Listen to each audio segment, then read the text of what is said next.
Alrighty then. Let's start as close as possible we can. So, what is going on YouTube? It's your boy Like What Happened Duo. Welcome to another random talk where we talk about stuff that's going on in the gaming world. But first, let me make sure I'm gonna try to share something to somebody first. Give me a second. That's weird that it just didn't go. Again. Try here. Hey, what's going on? What is going on? Not too much. Too much. So what are we talking about? Anything and everything? Basically, it's random talks. So, well, what topic were you on? I just started. Oh, you just started, huh? I Okay. just started. I mean, I got topics, but I just started. Okay. Okay, try that. If let me just give it a second. Should get it by now because it's weird. I don't know what's going on with Google, but I saw you had that thing before. What's going on with that? What you talking about? No, we just talked about the Nintendo Direct and Oh, okay. various things that were happening in the gaming industry, like the Nvidia cards and Got you. I have red orbs to sell you. Can't win me Oh, wrong. you got in. Okay, because I'm like, I know it's. See, if they wanted to be cool, they should have. If they wanted to be cool, I would have let the DLC, the microtransactions go. If they had been cool and had the what you buying guy from Resident Evil 4 as the what you buying, I'd have been like, you know what, this is kind of scummy. But the fact that you threw that guy in there as the face of your little microtransaction store, you know what, I'll let it go. But the Yeah, fact that they couldn't even do that, I was like, you know what? I can't roll with you, son. One step forward, 10 steps back. yeah, we Captain. talked. Yeah, Captain's America. yeah. It's like when we talked to your thing on Monday. They Capcom does stuff like that. Well, not Monday, last the other Monday. It's like they do.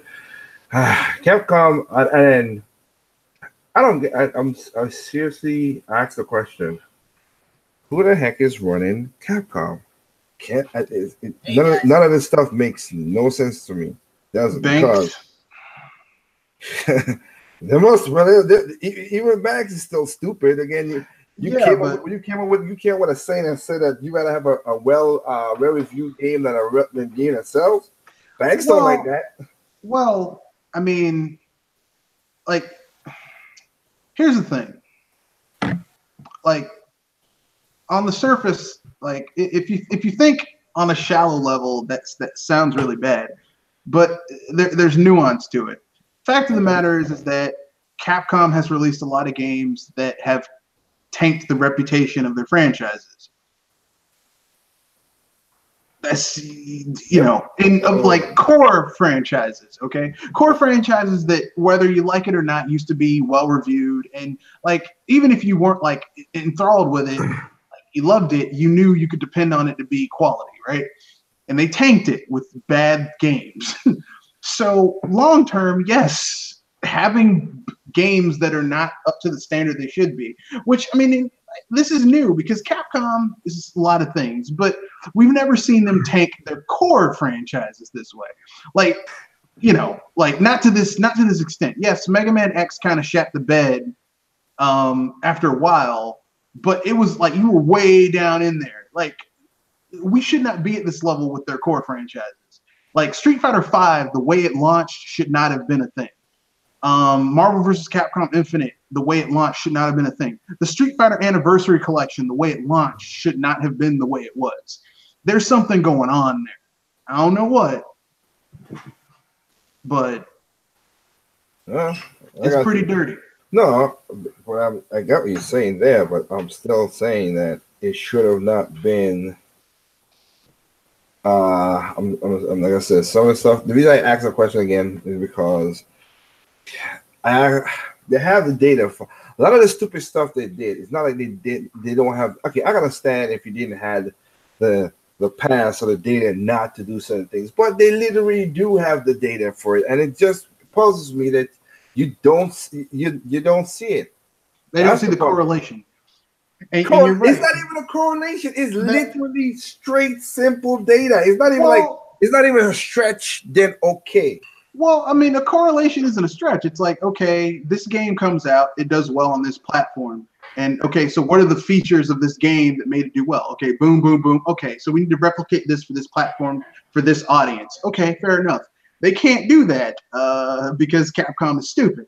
Okay, then that's what. But you just proved my point, because like I said, you got the game sales. It sells for the platform. Like, okay, I'm going with what you just said right there. Then you should know that if again, I'm not saying it should be on one platform. I just say it's kind of whether you miss on the platform, a lot of people gonna buy it on. That's kind of stupid in my opinion. Yeah. When you have the data that the last games that's in that same genre or even have the same daggone thing work and sell well. Well, I mean, they have the data. Wait, and also they had the data that Asura's Wrath did not work out good with the whole DLC ending story thing. And that same crap with Dead Rising, and lo and behold, that Vancouver shut down. Well, to be fair, Dead Rising pretty much was at its most profitable when they did that Wii port of the original to the Wii, because it was like very cheap to make, and I think it sold like 1 or 2 million on the Wii. It was yeah, it is. But I'm not saying, and you're right to that degree, but why would you put the real story behind the end story behind the DLC after you saw what happened last time? Well, I mean, like I said, Capcom is like right now. Capcom is divided between, Capcom's divided between two, it's a house divided against itself. Okay, you have the original people who owned Capcom don't hold majority stock in it. Most of the stock is held by shareholders and, sadly, a hedge fund that's run by SunTrust Bank. So basically, like even the people who might have a vested interest in making sure it runs well, like the only person I can see at Capcom right now who has a vested interest in shit running well is the Monster Hunter guy, who actually owns more stock than his dad. Well, in most cases, that's how it works out. And same to Miyamoto, he's advantage because he has stocks. But I mean, that's kind of because okay, the Monster Hunter guy who owns I think 13% of the stock, he might say, you know what, the way they're doing this is fucked up. This is not going to work. But he only holds 13% of the stock, and if the other people that hold 70% of the stock say, oh, you're going to do it this way, I mean, what is he going to do? No, kiss my ass, motherfucker. I mean, so, I mean, that's kind of the flaw of being a publicly traded company. Well, I know that. There might be people at Capcom who want things to go a certain way, who remember the good times and want things shit just doesn't make sense in terms of people in that sphere. But the money people are like, look, we need this shit to make money now, and this whatever blah blah blah, this marketing strategy works in this sphere, we can apply it to this sphere. But they aren't similar. They're two completely different things. Well, you shut the fuck up because we hold the majority stock, so you'll do what we tell you to do. Yeah, well, if you say, as I said, I am just it just puzzles me. I'm not surprised that I mean, even when I heard the story when it first showed that they're gonna use when Dead Rising 4 had the DLC ending, I'm like, really, Capcom, you ain't learning lessons from the last time, huh? Okay, well, you know what, whatever. Like I said, it's a house divided against itself. Because they divided that against itself, all right. Shit. The only like I said, the only person at Capcom who's been doing their job well is the Monster Hunter guy. And with Ono, it's how much of what Ono did happened with Ono, under Ono with Street Fighter. Well, they took him out of Street Fighter. Yeah, so is Capcom officially the Monster Hunter company? Well, I mean that's the one. Monster Hunter. Well, that's the one franchise that's been doing well. But what I was saying is that how much of what happened under Ono, that shitty deal with Sony, where they were like, well, Sony's going to bankroll this, and it's going to be exclusive to Sony consoles. and it's going to come out in like 18 months to 2 years when normally a new Street Fighter game has a 4 to 5 year development cycle. Like, how much of that was Ono or the people above him, the money people, telling him this is the way it's going to be? And Sony never got any crap for that either. Like, I mean, I don't like Ono. I think Street Fighter went to shit under Ono, but I mean, like, because here's the thing: the man had been there for years making Street Fighter games, and he'd been the head of many teams making those games, and he knew it takes 3 to 5 years to make a new Street Fighter game. From like a brand new Street Fighter game, it takes 3 to 5 years, and there was no way on God's green earth that they could get that shit out in the way it needed to be in 18 months to 2 years, which is what they did with Street Fighter V. There was no way that game was going to be the way it should have been. Well, like I said, they took on off for Street Fighter, so hell. Yeah, and I mean, I really don't think someone who was working there for that long made that type of rookie mistake. I think it was pretty much he was told that was the way it was going to be, and then when it didn't work out, they were like, "Well, fuck you. You're going to have to fall on our sword for our dumbass decisions." I mean, like I said, I don't like Ono, but I also don't like seeing people get railroaded for other people's fuck ups either. So yeah, like I said, for me, it's just it's just weird to see what they're doing with that regard. And I'm like, oh, well, you know what,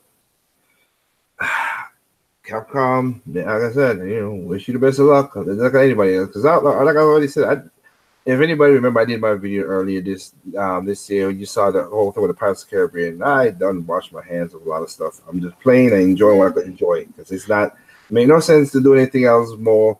And I'm not gonna call out names because I don't really give a damn, right? And like I remember seeing our RG85 and OG and all those cats was like, oh, the gaming industry is doing well. Well, you had 2 studios shut down within 1 week. Oh, they're doing great.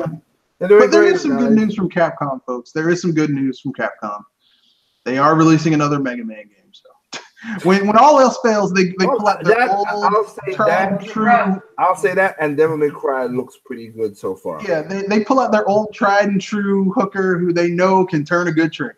The Blue Bomber. Yeah. Put his ass out there on the corner. I don't know. They might figure out how to mess that up. Look, we don't know yet. We don't know yet. Let it come out. I've seen the demo for that game. That game looks no. It is good. Don't get me wrong. I can't. Currently, just being cynical as fuck. That's just what he's doing. I mean, like, here's the thing. It's pretty hard to. It's pretty like. Here's the thing. I've never seen a core Mega Man game okay, X kind of went off the rails towards the end, but the normal Mega Man games have been pretty solid. Like, they vacillated from good to really good. I mean, I haven't played one to be like, man, they shat the bed on this one. So I give them points for that. Like I said, seeing what they did with like I said, Capcom right now, Muscle is doing very well. Yeah, Muscle of the World is doing very well, and they released the beat 'em up game. That's that's gonna give a little couple good shekels in there. They can't deny that. I just bought that too for like $15 because I had some gold coins saved. Okay. I was like, I bought that from the Switch. Hey, if you got it, you got it. But you have that, and then you have and then like I said, TGS. I gotta say I'm not saying looked at the trailer, saw the gameplay. That's pretty cool. I mean, you could see they really look like the people who are developing Devil May Cry 5 is homing in their skills from what Platinum left away, because now they're using motorcycles, like Dante's motorcycles now, a weapon, the way they got it. That's pretty cool. So, like I said, I wish them the best in that one. I hope it comes out. They don't put a lot of, my thing is, like Konoshi said, don't put a DLC bullshit in there. Just put the game out, let it do its thing, and don't add no more seasoning to it. Put the good stuff in. Don't make the red orb so, don't make the red orb so hard to get that, you have to buy them in order to progress in the game. Yeah. But that's happening. Yeah, but it did look good, and I did look good. So I'll wait to see the potential on that. Then you have Then you have, like I said, there's a game coming out from the people. I think look interesting. Red. So did you look at What? Judge from TGS? Oh, you mean the Yakuza spinoff? Yeah. Like, yeah, I did. But I love the Yakuza game. So No, I know that. I'm not- I think people do it. like, yeah. But what's you're the Yakuza more than anybody else I know. Well, So. I love it. I love it. I think it's amusing that people were like, yeah, this is a brand new game. And then it turns out they're still using assets from the last game. So you're still going to Kamurocho. I'm like, look, man, look. I don't care what anyone says. You might hate Yakuza if you're someone who's like that, if you're so inclined. But those people really know how to pinch a penny till that shit screams, okay? Because they will reuse the shit out of some assets. I wouldn't be surprised if Kazuma Kiryu is a surprise character in Judge. Well, I won't be surprised either. I heard you killed a man. I didn't. I'm innocent. I've been braved. Give me my money. Oh, but that was a standout right there. That Judge game, and so you can see that it's more scripted than Yakuza. So, but it still have the fun. It still has the fun because I saw the crazy beat 'em up that over top beat 'em up moves that Yakuza has in there. So they did a good job. It looks like I said. I hope it's the best and. Another game that comes out that's looking like is going to be the team is putting their fun into it. As you say, they might be squeezing a penny, but hey, if it's fun, it's fun. That's the whole point. Yeah. That's the one thing that I love about the Yakuza games is that you can tell that they reuse a lot of assets and they're cheap, but the game's fun. So that's all they're. And any game that lets me throw a bike frame on a dude and then curb stomp on the bike frame while it's on his body, it's pretty good. Yep. Use a pair of pliers and pull a man's teeth out of his face, out of his mouth. Yep. And before I leave Capcom, I have to say this too. It looked like I say, they're trying their best. So Capcom, smart move that you're putting the Ace Attorney trilogy on all platforms, including the Switch, and I'll be stupid. They're like, oh yeah, let's forget Nintendo and put it. No, smart move on that. Hope you're learning your lesson somehow. That's all I can say. That's all I can say to that. You're doing the right thing right there because I would say if you had said, oh, this is coming to just PlayStation, Xbox, I'm like, huh? Why? It started on a Nintendo system. I know, that's what I said, but they did the right thing, so I was like, okay, good job. I'm gonna give credit where credit is due. That's what I'm talking about. I'll give credit where credit is due. So, yeah, that's a good job that they did right there. So happy for that they thought smartly about that situation. And I did saw some of the trailers, and it looks like I said, they look like they did up-res it really good, and it's basically a remake. So when it comes to PC, I give it a shot. Of course, I got my Wii Remote, thank God. But Resident Evil 2 remake looks pretty good so far. Yeah, they're keeping the suspense in there, which is what I wanted in the game. So again, I'm just going off of trailers. I can't say nothing until I see the game, whatever. But so far, it looks good. That's all I can say. It looks good to me. Yeah, I mean, I like it. I played Resident Evil 2 maybe about a lot of times, so I can't say it's one of my. It's one of other than Resident Evil 4. It's one of the games I played out of the series a lot. Yeah. So let's see what happens with that. Hopefully it will continue. It'll be good. Hopefully. Well, we'll see how they do it because again, it said 7 was everybody praises 7 and whatever, and friggin' 6, which was not a good game, so better than 7. So yeah, we'll see. Like I said, they'll do what they got to do. I hope they put in the efforts into it. Now, another topic that I was going to talk about, which is someone that brought up to my attention, which was Triple M, and he's not. I'll say he's not here, but he brought up something because I've been so busy that just got too much stuff done right now. Literally right now, I'm working while I'm talking to you guys. So, but I had to say it was for I forgot, but I think this if EA, You already done that. Battlefield's not looking too great, but hey, it is what it is. How you promo it and do what you gotta do. I don't think it's gonna be a knockout park person, but I think it's gonna do just all right. But if that is just barely and whatever, and then Anthem is barely and whatever, I think he got a really do have a problem on his hand, because that will be the two new franchises dropping out. All you have is your sports games, and not looking so good for you guys. I think the next company that's on the chopping block, since DICE is doing all those two games, DICE. I think y'all, I'm seeing the guillotine. You might be part of that black hole that EA calls developers going down the drain. Well, I think it'll be BioWare first, just because, you know. It could be, but I'm just saying. Well, I mean, unless they could say they could do like a Capcom and say, well, we're gonna get rid of BioWare because of just to save us money, because Capcom was losing $40 million, so they lose $40 million, so that's why they shut down Vancouver Capcom. So okay, but I'm just saying the one that's out there right now that's putting its head on the block is DICE with 2 games. And I again, I'm not a negative person. I hope they do that good, because games is games. But if you fuck up, you fuck up. I mean, they messed up with Battlefront 2, Star Wars Battlefront 2.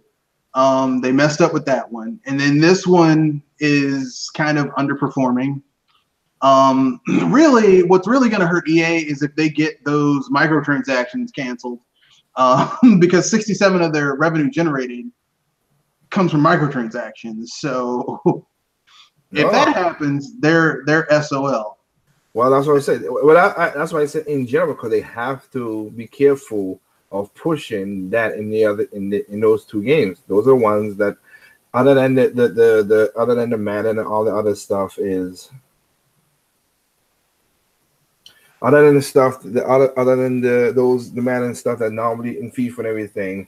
And those, they could get away with the microtransactions in those games because gamers just do what they do right there. But on a serious note, it's seriously the outside the game has not been done outside of sports.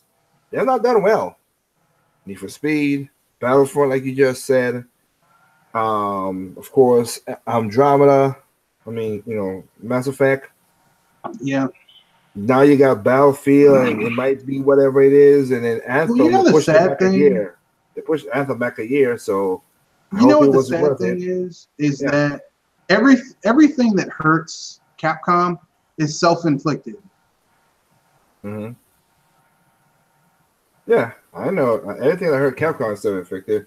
Everything EA does is arrogance. Or not Capcom. EA. Everything EA does is self-inflicted. Like they didn't need to rush Mass Effect Andromeda. They could have waited. They didn't. That game could have been pushed back to fall, or even I can say fall because but either fall or like spring of the next year, and it would have been fine. Like they would have had more time to polish it up, make it look less shitty. Well, I was gonna go shitty, but I mean, it would have been better, and the game would have been better. And they just no, man, this game needs to come out now. Why?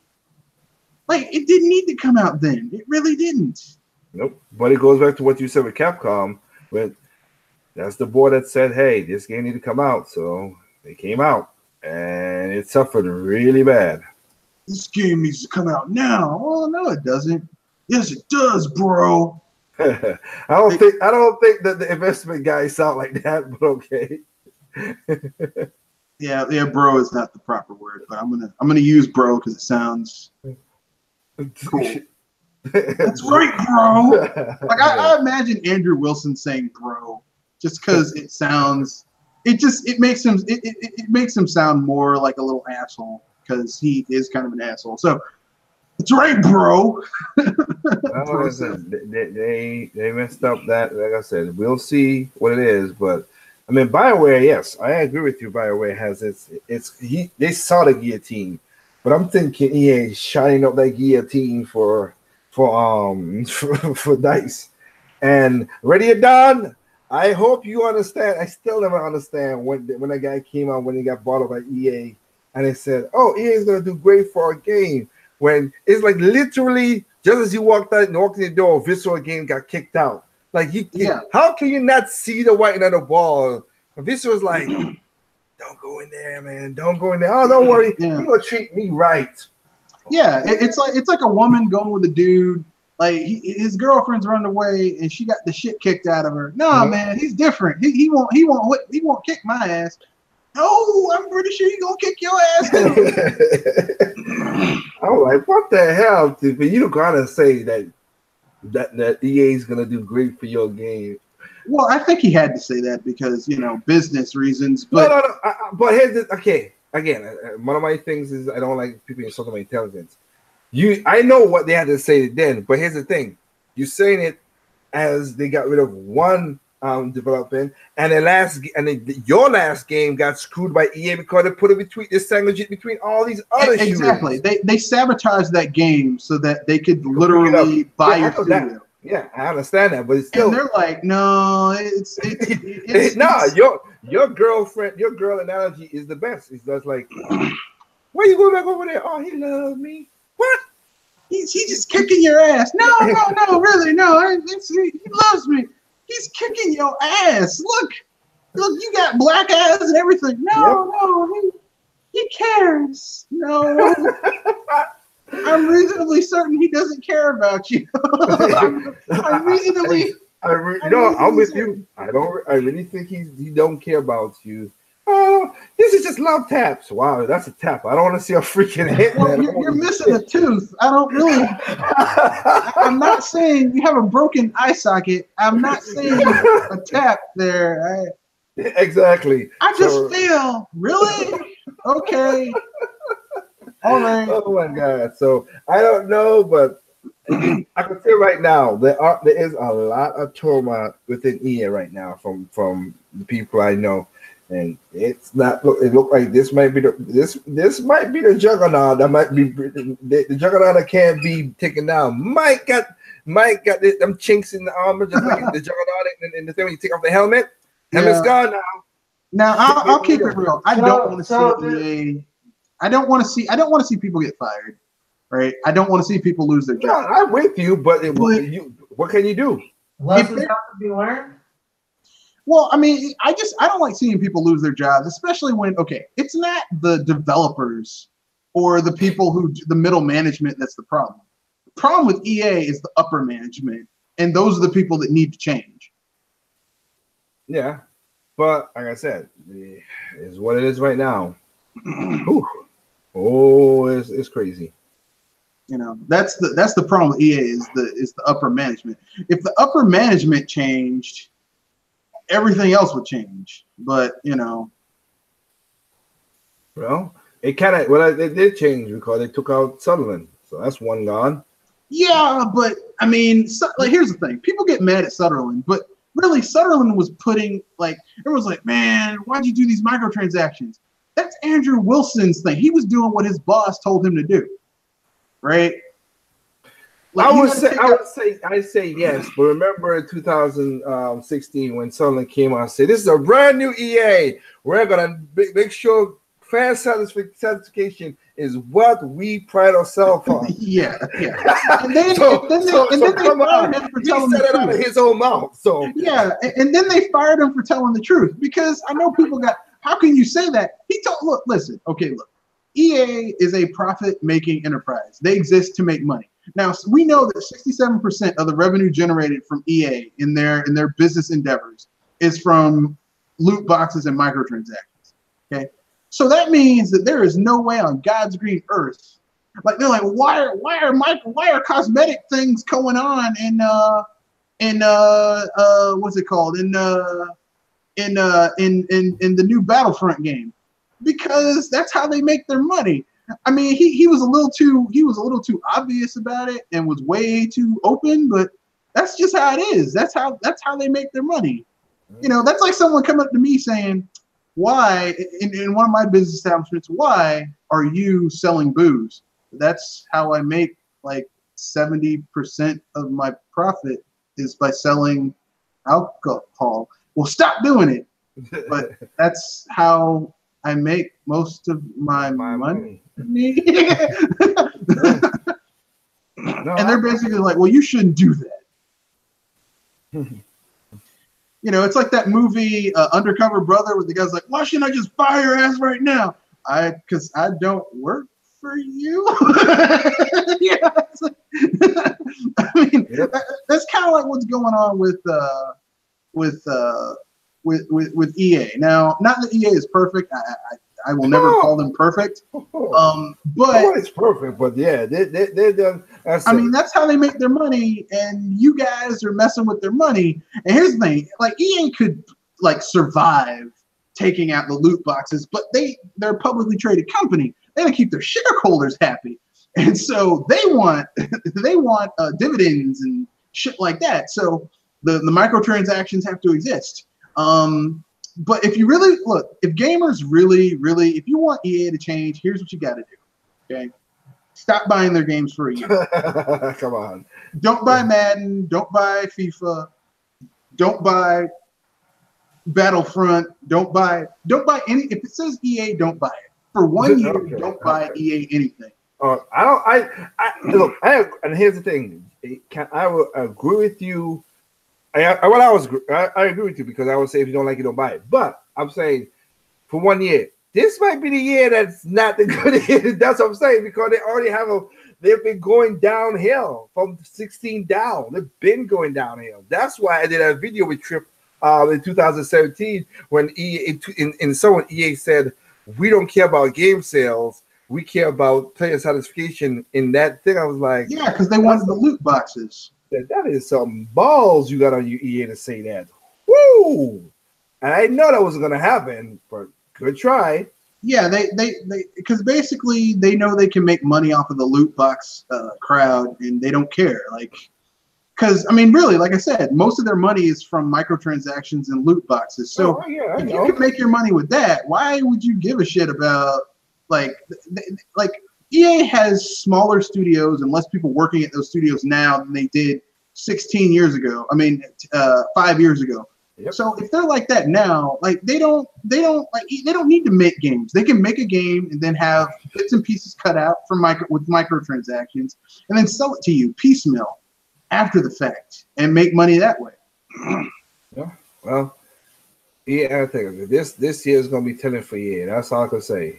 This year, next year, it's gonna be the telling because they got some stuff to put up there. But speaking of that, let me go through because again, I don't want to like be rude to people who are spending their time here. So shout outs to Lazy One, Mel Mint, Via 3, AA, Maurice, Turtle 83.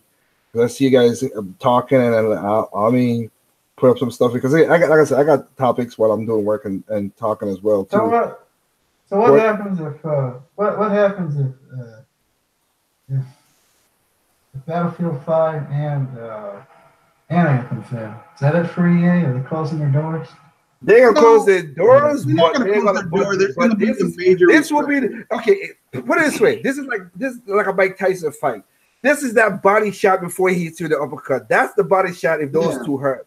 It's gonna hurt because it's like when Bernard Hopkins fought Oscar De La Hoya and he hit him in his liver. Like that was the end of that fight. He's like, "You hit me in my liver." But my point is that will be trust me. Everybody's been coming after, not everybody, but every time you think EA got a little chink there, whatever, they fought back. You know, I know, you know what EA does. They always, if studios gonna fuck up, hey, we get rid of them. But they're getting short on studios. One, they're getting short on studios. One, and two. These two games are done by one studio, and that's a major studio for EA right now. So this will be that body shot to set up the 1-2 hit combo. So this is the first time if this is they got hurt because again, Andromeda didn't work out that well. Battlefield, they hurt that did not just hurt the franchise, as Red have said many times in this video, whatever. That hurt EA super bad because you had to go to somebody else over them to get things done, to try to salvage that game. Need for Speed, they didn't learn a lesson with that one because again, they did a whole microtransaction with that crap. They said, "Oh, we ain't gonna do it for the next Need for Speed." Well, I'll see it when I see it. Sorry, but Need for Speed that didn't work out last year. So right now, all the big heavy games except for FIFA and Madden, that's the only two that's still doing because people just love those games for those reasons. And you know what? It is what it is. But everything outside of sports, it's not doing good. It really is not. And EA is, and the two biggest games they talk about was Battlefield, and again for the last 3 years, it's been Anthem. Anthem got to put up or shut up. Investing in new IPs, they've just been, and yeah, I know people Anthem, but the way BioWare's been over the last few years, do you trust them to make a new game? I mean, I don't. They keep on talking. Anthem's going to be awesome. Yeah, like Mass Effect and Dragon Age and. Mm-hmm. The other Mass Effect that you destroyed is like you haven't been making good games, Yeah. So we'll see what happens. Don't get me wrong. Like Red said, I am also too. I don't want people to lose their jobs and everything. But what else can you? Oh, excuse me. What else can you do when things just get push come to shove? So yeah, Kanoshi, yep, that's what's gonna happen. That is what's gonna happen. Well, it seems like a lot of these publishers are closing down their studios. I wonder how people would react if a big publisher went down. Well, I mean, remember when THQ died? Yeah. Same thing. I mean, you see, I don't think even if EA does go down, they're not gonna be like THQ. What'll probably happen is that you're gonna see a massive restructuring. And probably a lot of people lose their jobs. A lot of people are going to lose their jobs. A mass restructuring. They're going to focus more on gaming than on sports games, and barely push any new IPs or anything outside new IPs. Yeah. Well, EA and Capcom are more iconic than I would say THQ. So that'd be no, they only iconic because it lasted this long. I mean, EA only lasted because and here's the thing, like we're saying, EA only lasted because of the sports games in the first place.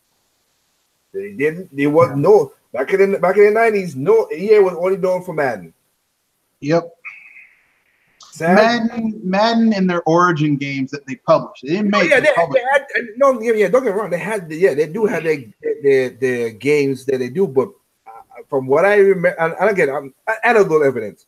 For when people say EA in the 90s, it was always Madden.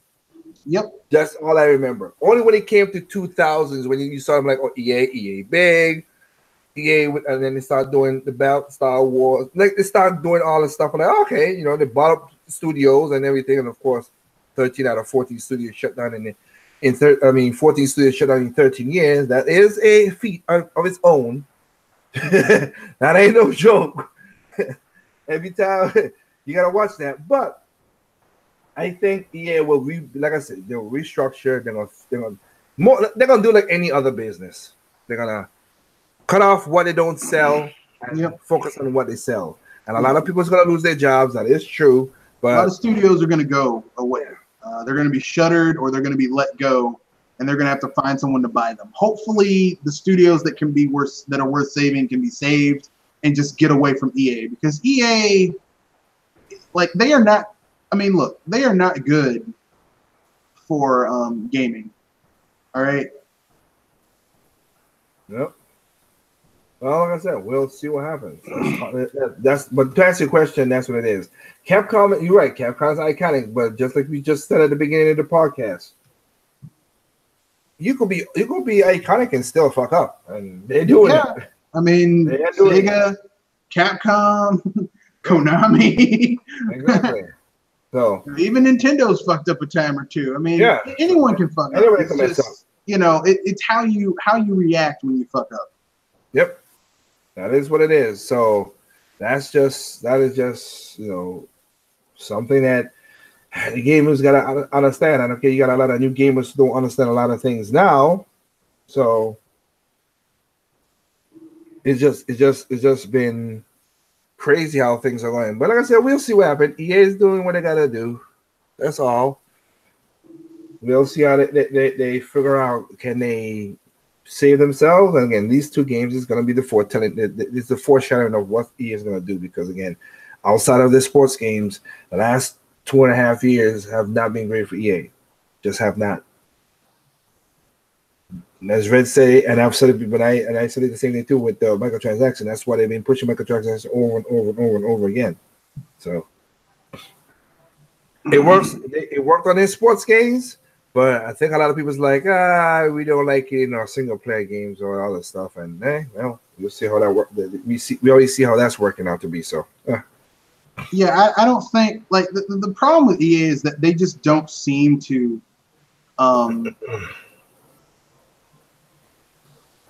they don't seem to understand that their business model has been rampant. Like, they don't seem to understand, like, you have to invest in new stuff. You can't keep on just, always just falling on the same shit over and over and over again. Well, as I said, we'll see what happens. What the hell is this? We'll see what happens. That's what it is. And I wish, like I said, the sales is what's going to tell the tale of these two games coming out. And like I said, Battlefield right now is not, it has its problems. And again, we'll see how that works out. But that said, we talk about another company. And I'll be honest on this. You know what? I kind of foreshadowed it in seeing it, but I didn't think it would be this quick. And it really came quick. And that was Telltale Games. I didn't think they're gonna be this year. I didn't see that coming. This year. So Telltale Games, they're about to, their boat's about to sink. No, they're gonna shut down. Yeah, all they got is 25 people left to make the last Walking Dead game, and that's it. Yeah, which was probably already done, and they're just shipping it out basically. Yeah. Which is sad, but I mean, Yeah. Wait. Sorry. Go ahead, Coach. You say it. I thought they were doing pretty well for games, but they were, I thought there's a bunch of games for selling. No, the top games that sold was The Walking Dead. The Walking Dead did sell. That's the magnum opus. The Walking Dead was good. Wolf Among Us sold very well, and the Batman Telltales. Everything else, they spent too much money in licenses to get them, and they just basically oversaturate the market with those games constantly, and then some deals broke down, and the money was they basically spread themselves too far too thin. Because they wanted to do micro story, they wanted to do Stranger Things. Yeah, sorry, go ahead. It was that, and plus, like, almost all their games were licensed, which means, like, even if it sold well, they had to give a portion, like a percentage of the revenue generated to the licensee holder, the license holder. So, like, let's say a game made 40 million, they had to give 60% of that to whoever, held the license. Yeah. So, I mean, even if you make a lot of games, even if you make games that are like successful, sell well, if you have to give, 30-40% to,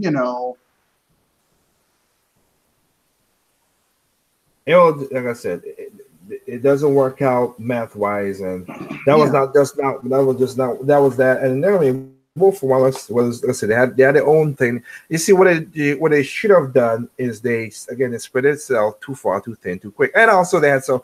I mean, I read the thing, and they had some bad practices inside of the game and how they treated the employees as well too. So that also hurt them as well too. Yeah, because they lost their talent, which piss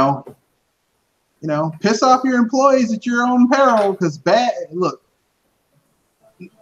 not having talented people working for you can drag you down faster than almost any business decision. Mm-hmm. Yeah, well, but you had that. Like I said, Walking Dead was their thing, and they had it, and then like I said, they had 2 more series that worked out making money, but then they just, and again, and I'll ask the question because I did not know. I'm not a Telltale's aficionado to what he said. So the Wolf Among Us, is that licensed as well? Yeah, everything that they did Okay. was licensed to, like, it belonged to someone else. No, I got you. I know about the Batman and Walking Dead. I just asked about a Wolf Among Us because that's the one I never heard that much. So I'm just asking if it was licensed. Yeah, it belonged to a comic book series called Fables, Legends Among Us. Yeah. Okay. Well, yeah. Well, it's actually pretty good. No, I'm not saying that, and that's cool to know. I'm just looking at what you just said. If all those things were licensed, then yeah, that will be your problem. And again, the problem was that you bought up too much licensed games too, because again, you guys did Borderlands as well. So like you kept on it. I think they did like 16 games in 6 years. Like when I last checked, so they just killed themselves. Yeah, I mean it was not useful for them to just make all of these friggin' licensed games. It was not helpful. And I know some people will be like, "Oh, no, licensed games are awesome," but it was not good for them. Yeah, and I'll say to anybody, licensed games now cost way more money than it was back in the day. Yeah, way freaking more money now. Especially if you want them to have some quality to them. Like back in the day, like they kind of. I've seen some of the deals, not even with the quality. I'm talking about just to get your thing, just to even get to say, hey, I'm gonna do hell. Even if you wanted to say, let me do I'm making a joke here. Say if I want to make a game with an Allstate guy who always say prepare for disaster. You know, I'm talking about the guy who always do the bad, prepare for me. Yeah. Even if you want to do that, so you want to use Allstate, man, you got to pay a lot of money for just doing the license now. And back then, people was like, oh, well, our name's going to get out, and that's enough for us. Hey, we just pay maybe about 5 or 10%. We good or whatever. No, ain't that shit no more. No. Yeah. They see that their name could get out there, and they could say, oh, well, this thing could make 1 million, 2 million, maybe $500,000 or close to $1 billion. Well, I mean, they do have kind of an inflated view of what the games, what the IP is worth, which is sad. But yeah, but it's just like I say, just like Double A brought up a good example, like Marvel back then, Marvel now on a Disney. Oh, you better get yourself some cash.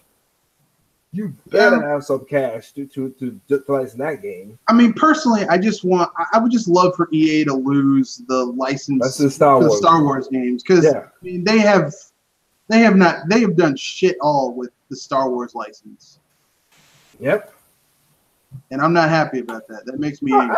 I got that. I am with you. I see that right there. And again, the thing that kills me is I don't like that they just, the only thing about the EA license thing I don't like about it is that there's so many things inside that game back in the day when we were playing it back in the 5th and 6th gen that you could do other than just shoot 'em ups. Yeah. Other than shooters, first person shooters. You can do an RPG. You can do the Knights of the Republic, which is basically what you thought it would get. And it's just lazy. You can do a space race game. I mean, first of all, they were.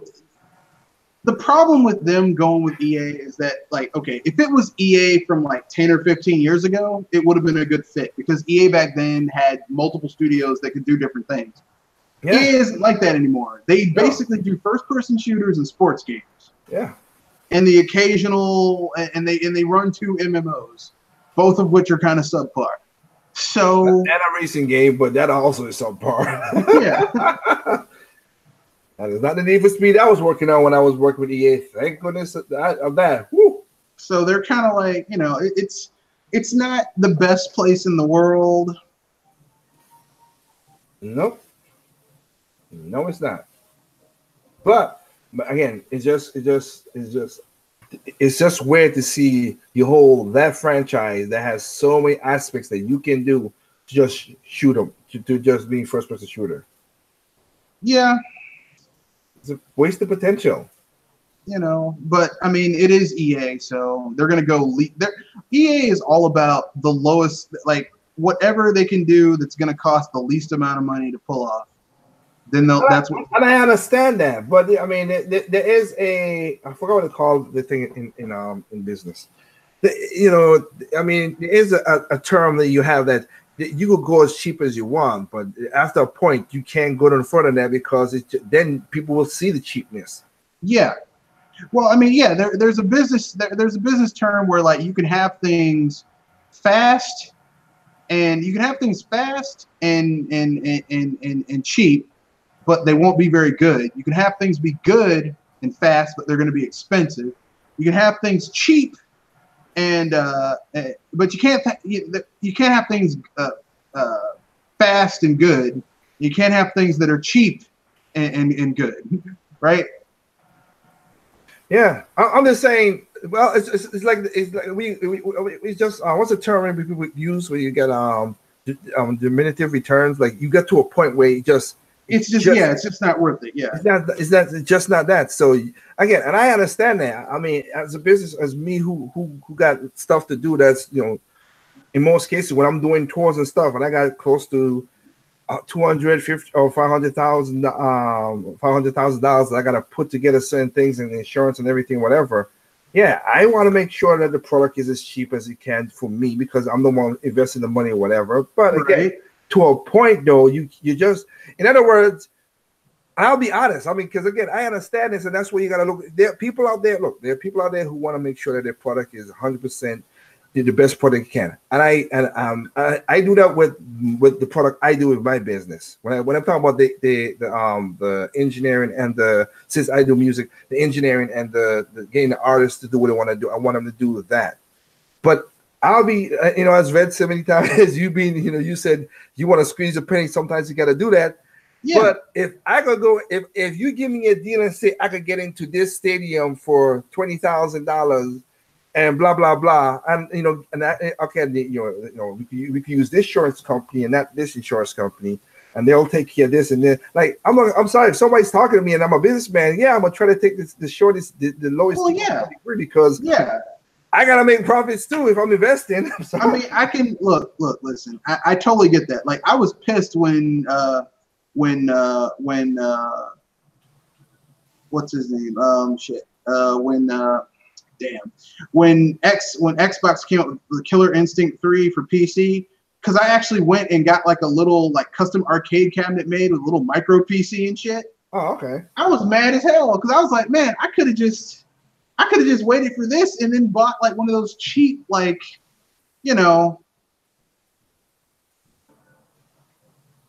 of those cheap ass mini PCs and done it. Instead of paying someone, done it myself, Yeah, I know what you're saying. Yeah, like I was mad. I was like, God damn, I could have. So I saw a video by another gamer thing saying that it is, and like I said, Rick will back me up on that. Like I said, yes, I understand people like we want quality. Don't get me wrong, we want quality in a lot of things. Do not get me wrong, but again too, quality also is cost. Oh yeah, and. Some people will do it begrudgingly, and I'm meaning that they will be like, okay, well, fuck this, we're gonna get this the cheapest product, and that backfires many times before. You have to have, but like I just said at the beginning of this little tangent that we just went off of, you have to have enough quality so people can see that you give a shit. Yeah. If they see that, they're like, okay, we cool with that. Okay, that's a little bad, but whatever. But when they see that when they see that the product really that you put in and they don't give a shit. Yeah, when it oozes cheapness, like you clearly didn't give a shit, like Street Fighter V, where whoever was in charge of that was just like, we don't give a fuck because these dumbasses are gonna buy it anyway because it's Street Fighter, and people could tell that's what they thought of them. They were like, nope, not gonna happen. Yep. But I'm just giving you, as you know, so people understand, because like I said at the beginning of this podcast, I was saying, you know, the reason I get certain numbers for gaming because I gotta make future decisions for my company.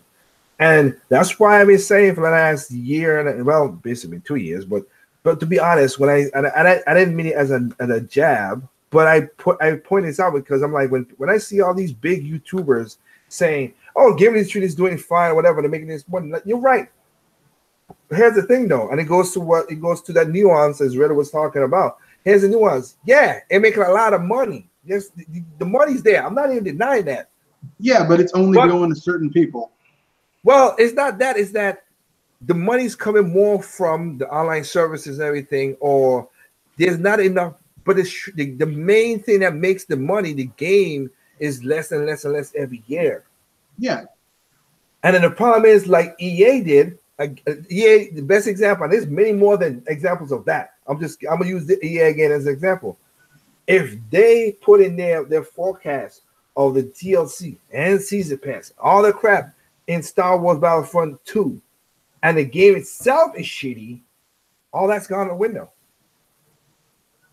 The core, the base of you getting that product is gone. You know, if the vacuum is shitty, you're not gonna buy the vacuum bags. If the printer is shitty, you're not gonna buy the printer cartridges. Exactly. You just ain't.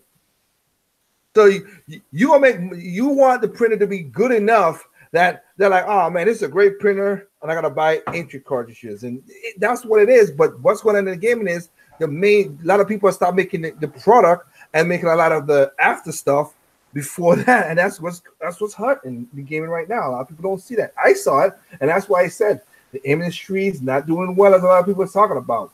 And Lazy One, I said I am going to do your video that you asked me about. Because I have that to talk about, because I have to change my mind a little bit. I have to change my mind on what I've been saying.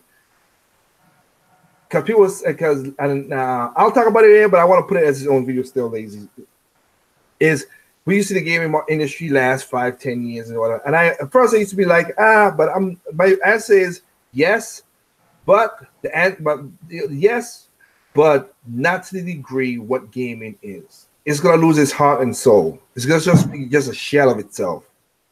I mean, you could argue that it's already kind of a shell of itself. Yes, but you still get good games here and there.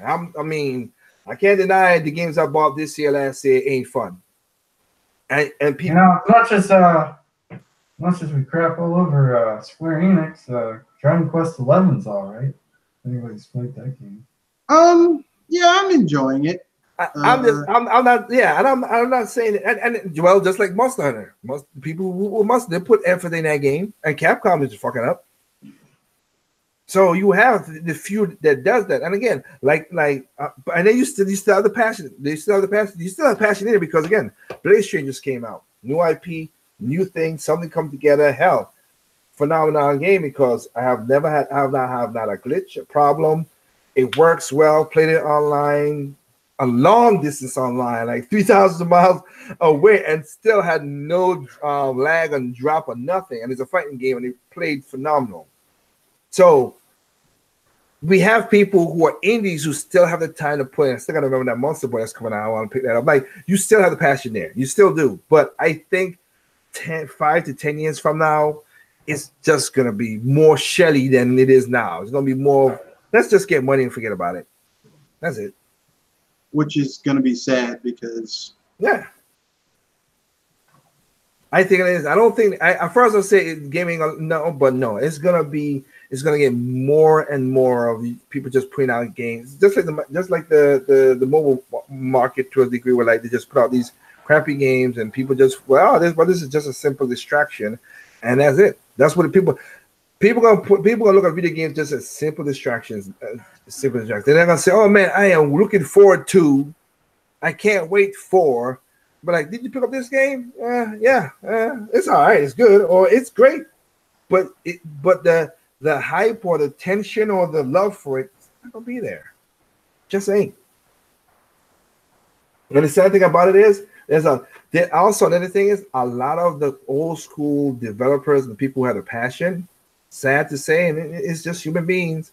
They're leaving the industry, going to different patches, or sadly, they're basically getting too old and they retiring or dying. And a lot of the new guys, they're coming up. Yeah, they have the passion. Don't get me wrong, but as Shigeru Miyamoto did, and I talked about this with Triple M when I was saying this because it was we were watching the video with the note when Shigeru Miyamoto said, "We gotta stop this change for the money that we're doing this because it's gonna destroy the industry." And then the note came out, started saying, and I was me and Triple was like, the note said something, and I listened to the video. I'm like, and they were like, well, Nintendo, you ain't no cash cow, you ain't innocent of this, you did it with Mario Run, but then Fire Emblem Heroes. I'm like, first of all, Miyamoto's not the head of the company, so what he said was what you just brought up was kind of irrelevant to what he was saying, and also he never said third party Sony whatever. He said the gaming industry, so that includes Nintendo too. We should not go down this road. He was saying that. It's just plain and simple. And we've seen what's going on with the industry now. You gain all the people. And again, I have nothing against people. The lust for money can create a lot of great things. So don't get me wrong, because a lot of people always say, well, people are greedy and everything. Yeah, but greed created things that people do. The point is just like we talked about with Red just a second ago. Like I said, you got to show a little give a shit, though, so people don't feel it getting robbed. That's the difference. If you basically the snake oil salesman in the village, here's this miracle water. It'll give you all your diseases. It'll make your dick grow good. Your titties be bigger. Just drink this. If people literally see that, they're gonna be like, okay. So you gotta be. It's a thin line of playing that, and that's just what's going on right now.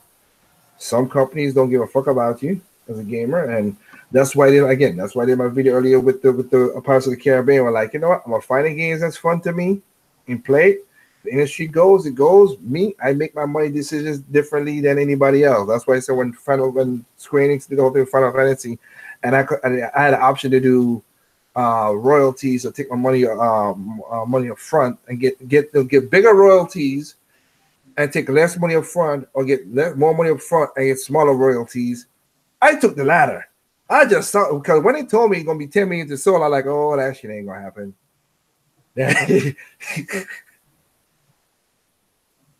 That shit is not gonna happen. So it's sad that you just be seeing how this is working out, but what can we do?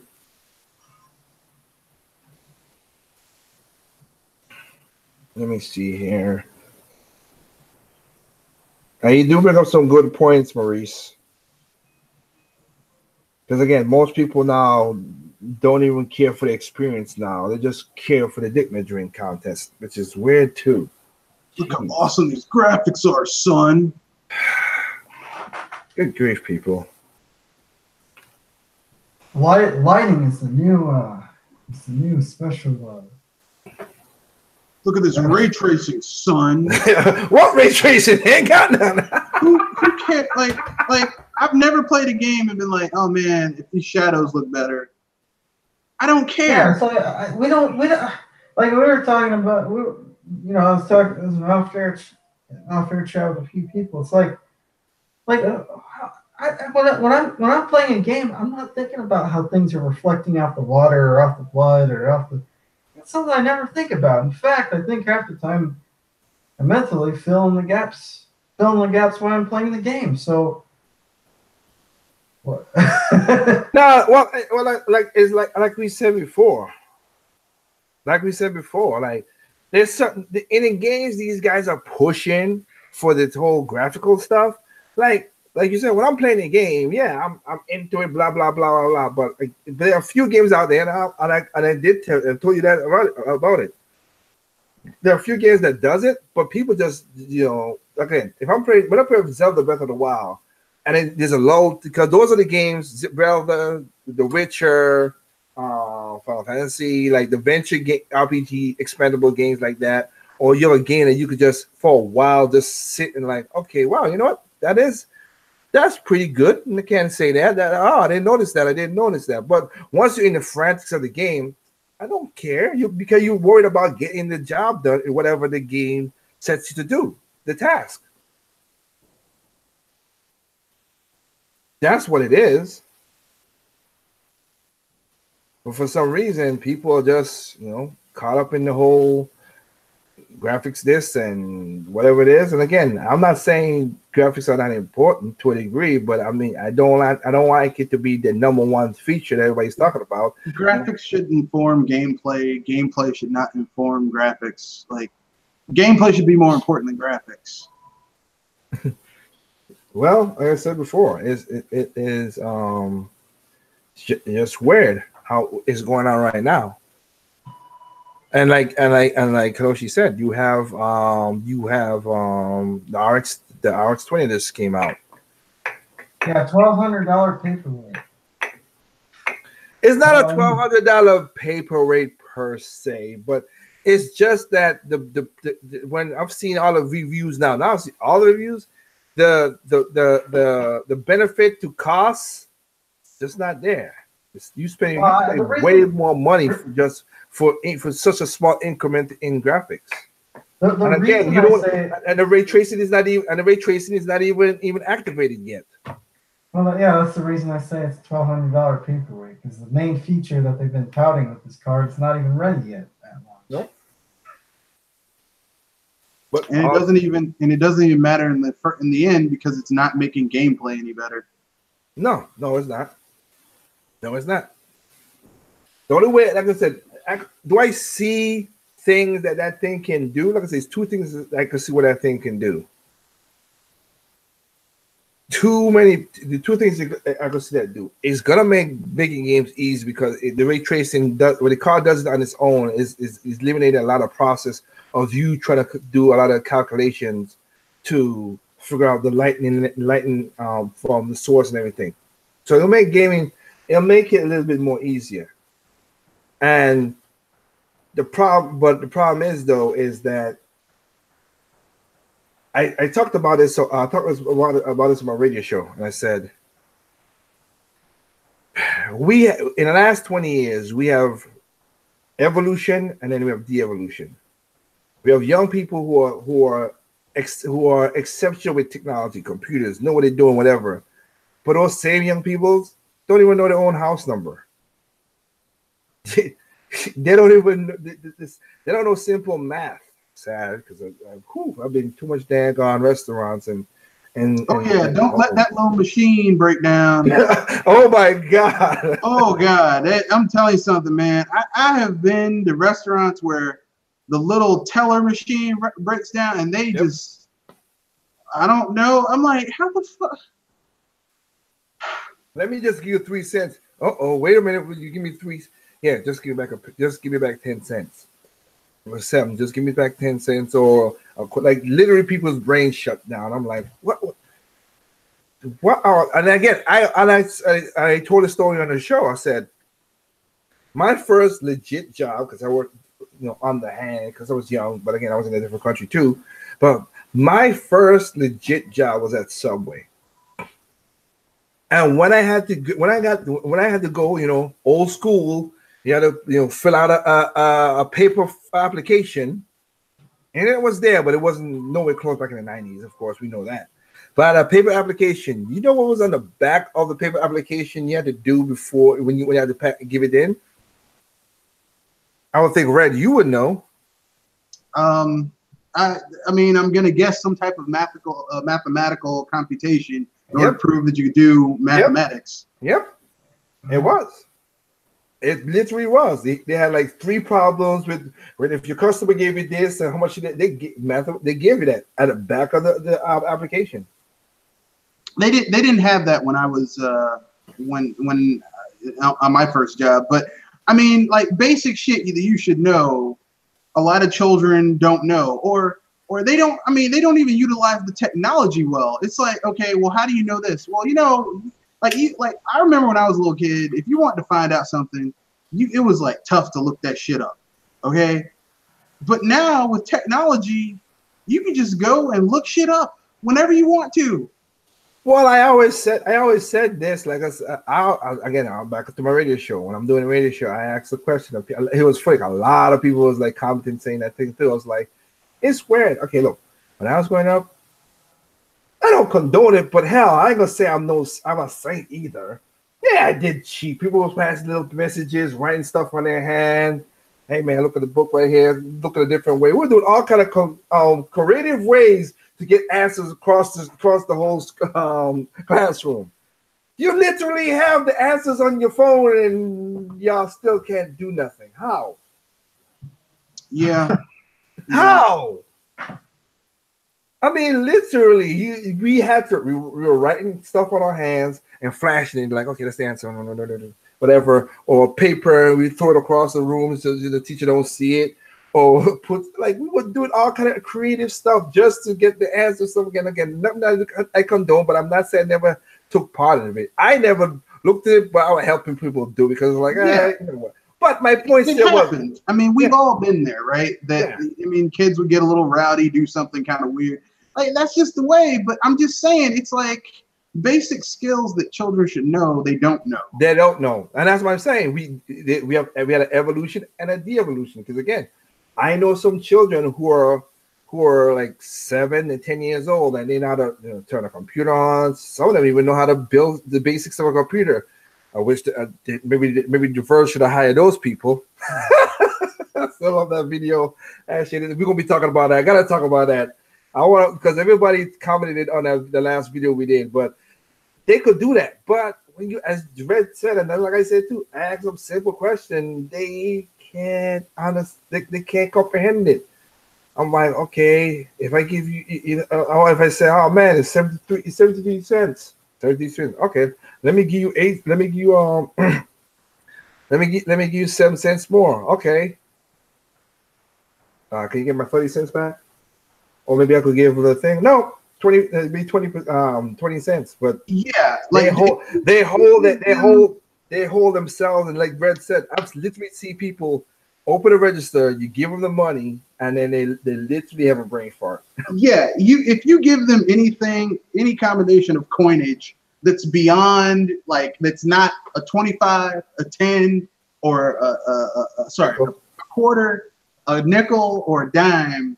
If you give them some pennies, oh God, oh shit, not exact shit, oh shit, they move shit. It's like, well, because like, I mean, I don't know about you, but personally, I prefer to pay with debit or credit because I just don't like carrying a lot of cash on me. Because if someone steals my wallet and it's got cash in it, I'm fucked. But if someone steals my credit card or debit card, I can call that shit in and they don't get shit.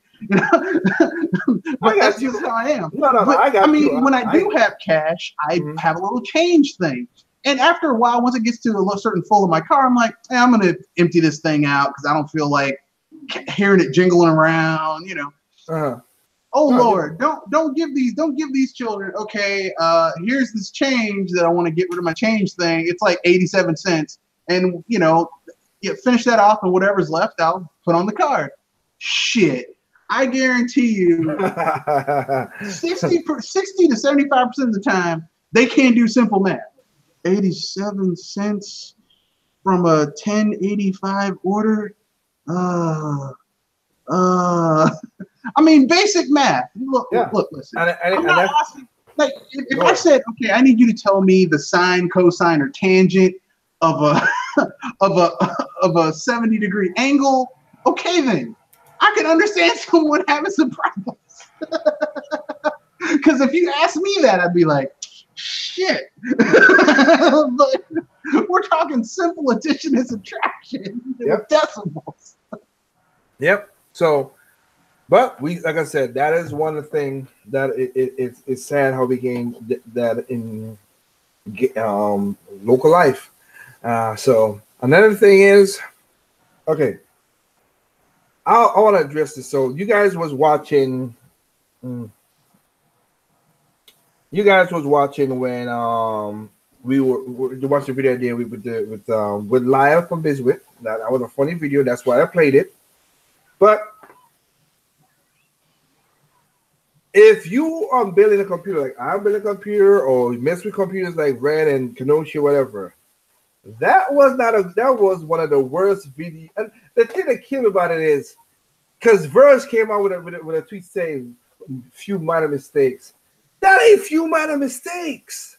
That was mistake after mistake after mistake. I was like, who was this? Who came out with the bad? Oh, have you ever seen the? I mean, I would think it would be in your feed. The Verge when they did how to build a $2,000 gaming PC. Oh no! I to tell you the truth, I don't listen to people who talk about how to build gaming PCs because half the time they're full of shit. No, I can understand that. Don't get me wrong, I can understand that. But whenever you get a chance, Red, I put it on LB. I did pass it on. I did put it on Google Plus. So you go back to my feed, you should see it.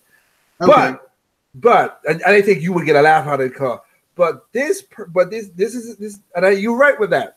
I understand where you're coming from. But this is a gaming magazine, not gaming magazine. Sorry, tech magazine. Tech. The Verge. Tech magazine that put out a video how to build a 2000 gaming PC. Oh man, that's gaming PC, incredible. and they messed up on every single thing to the PC to get it to the one thing that made my head hurt is not only the CPU, but also which everybody knows how careful you have to be with the CPU.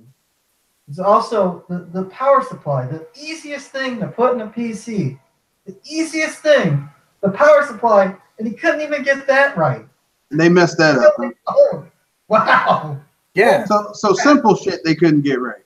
Simple shit they couldn't get right, and this and their excuse was it was minor mistakes, and we were pressed for time. Then you should never post the video. It was 15 people who edited that video. That should have never happened. Here's how they could have saved that. Look, it's a joke video. It's just general information about how to build a PC. Not to We're do a not being PC. specific. Yeah.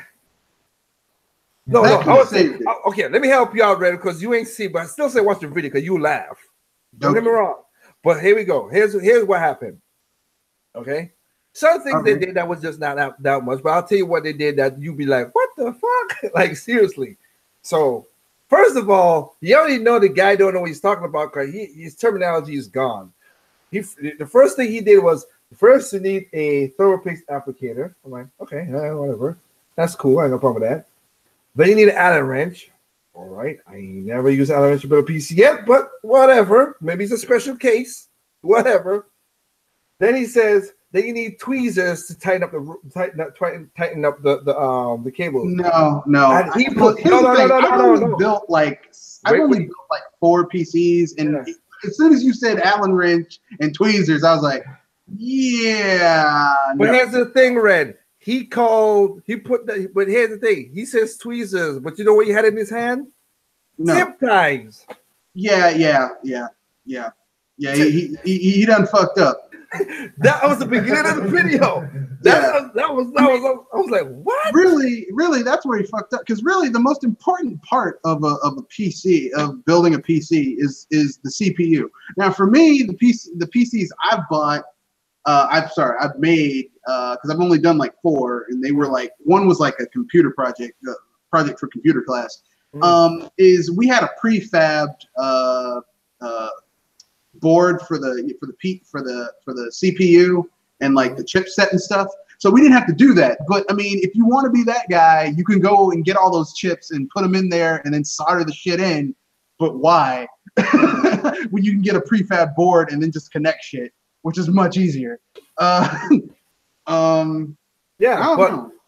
here we go. But still, he did that. Next thing that he did, he put in the memory. He put the memories right beside each other. It's a dual. It's a dual channel. He put the memories right beside each other. And how much memory did he use? It's 16 gigabytes, but it made no difference for high-end gaming, for a $2,000 high-end gaming PC. 8 gig will do, but he just went up. So I get what you're saying. But he used 16 gigabyte. My problem still, though, dual channel does not work that way. He put it right beside each other. You know that. I mean, most motherboards are using dual channel has the different colors. Most of them, not all, but most. Yeah, You go yeah. sequential. 1, 2, 3, 4. It's so the 1 is the front to the left. 2 is the second. Is the second from the right. Yeah, because they're numbered. Yeah. Yeah. But he didn't do that. He put them right beside each other. So that was messed up itself. Then, because of the way the case is, and Kenoshi was asking me this question because of what the case is. Because you can remember, because you asked me, can you put the radiator fan after you put the radio on? In my case of the person's PC I'm building, yes. But in that case where he's doing, no. Because you cannot get underneath to do that. He took the... Yeah, it depends on what case you're using, yeah. Yeah, he installed, but in the case that he was using, he installed a radio without the fan. And then took the screws that were supposed to be for the fan because they're long. So you go through the fan to get to the radiator and put it on the opposite side. Well, he's all fucked up, man. I was like, you could break the you could basically screw through the radiator and then it all leaks out on your PC. What the heck were you? He's like, well, this also takes long because you're using the wrong screws. Yeah, I think they got someone who clearly had never built a PC. Well, according to him, he's built PC, but he felt pressure because it was on camera. I was like, dude, no. So he had stage fright.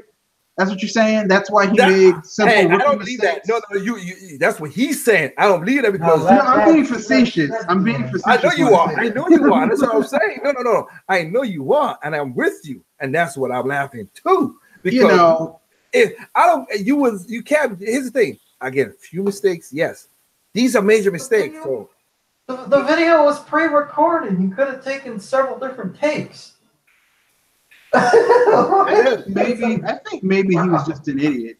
I think that's the case. It could be. An idiot. So the next thing that made it not that great too as well too, and so he had a liquid IO cooler, liquid like I use. He had that, no problem. Now it comes with thermal paste on the pump.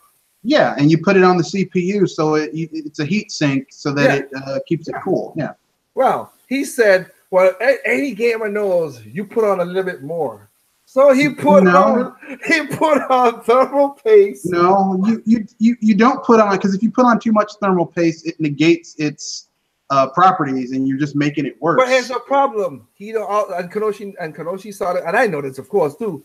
You don't know what compounds you're mixing. Thermal paste comes in many different compounds, and they react weird when it comes to heat. Yeah. So, and the thing about it is too, he didn't put in a little rice grain, a dab on the CPU. He put way too much. He iced that thing, man, like it's a cake. Holy so, like I said, maybe he was just joking. Maybe this was like all. No, Red, you can't. He was serious. This was seriously. It was serious. It was serious. You can't find a video because they took it down. They took. Okay, so that's okay. So the comment section was disabled. The likes was disabled. The thumbs up, thumbs down was disabled. Yeah, because he fucked up. Like Bill Dukes in Menace to Society. Yep. He's like, look, you done fucked up, right? Yep. He did all that, and like I said, he did a thermal paste like that. And the sad part about it too is he didn't tension the heatsink to the CPU because he missed one screw. Yeah, So basically, he negated his entire use of having a heatsink with his bullshit. Yeah, I mean literally. So all these things, and then like Kenoshi said, he said this. This is what he said. This is what I'm saying. You can't say that he didn't think. The PC has rubber grommets inside for the PSU, right? Yeah. Of course, the rubber grommets is there to keep the PSU insulated so you don't make no vibration or noise or anything. Yeah. Well, he said you gotta put the PSU on the rubber grommets because you don't want the PSU to touch the metal of the frame because it's gonna short out. I was like, what the hell are you talking about? Isn't the PSU already contained? That's the power supply unit. Thank right? you. Yes. Yeah. That's already contained. It's not. I mean, generally speaking, your power supply is already. It's contained in its own case. Like unless you're one of those people who builds your own like custom PCs, like everything from the ground up. Like those people, like everything is built like from a specialized, like they do their own cases, they do their own components, like everything's like ultra specialized. Like you don't have to worry about that. Well, it's not even that. It's not even that. You're right. But here's what I'm saying. He said if it PSU touches, I mean it's self-contained. Of course it's self-contained. We know that. But if the PSU touches the side of the case, it's going to short circuit. No.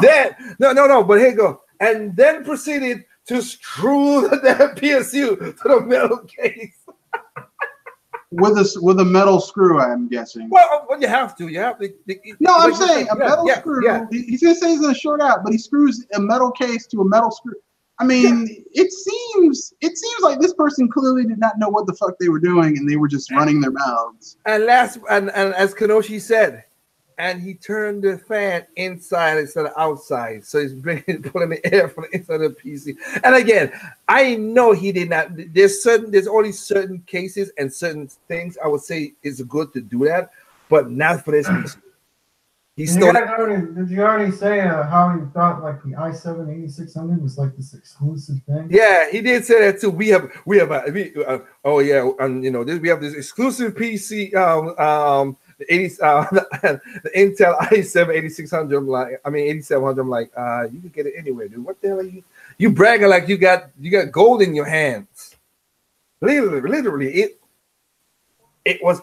And people was asking miraculously how this thing posts. And like Kenoshi asked me, I said, well, the motherboard has fail safe. So even though it did not read the second DIMM, it's gonna read the first DIMM and it's gonna post because it read the first DIMM. But the second DIMM is basically is there for decoration because it's not using it. Yeah, I think who clearly did not know what the fuck they were talking about. No. So, I'll send you a link again because I don't want you to read through. I'll send you a link straight to you, Red. Watch it.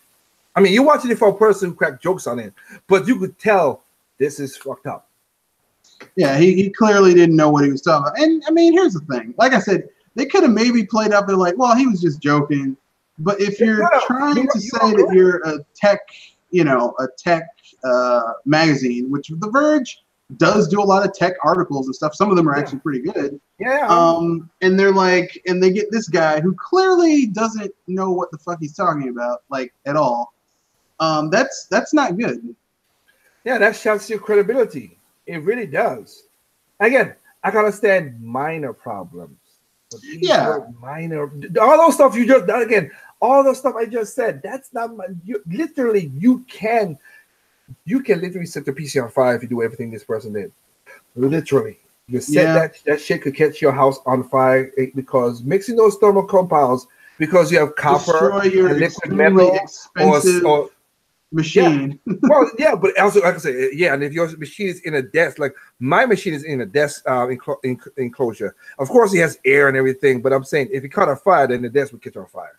One of the things that also kind of, I know you don't have to do this, but I always see this easier. It's like he did, and it's something common I've seen in tutorial videos on how to build a PC. And that's prepping the motherboard before putting it in the case. Yeah, well, like I said, you don't already prep the motherboard, but the best thing was you better post it to make sure everything working. Yeah, and that's why people who build PCs, what they'll do is they'll just have the motherboard with like the basic motherboard chipset.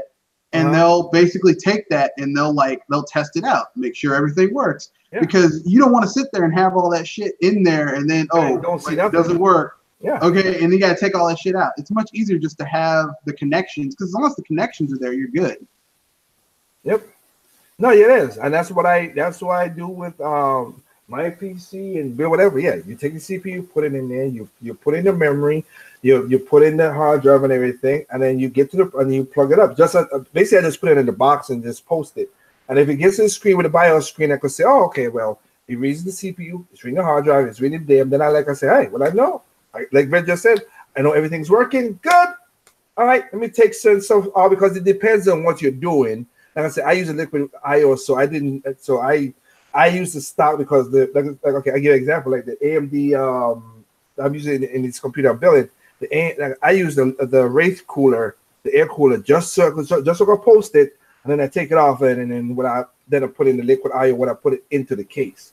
But you want to make sure everything is working before you keep on going, because the thing about it too is sometimes when you put these things in certain cases, it scratches or whatever, and some warranty people get a little iffy about that.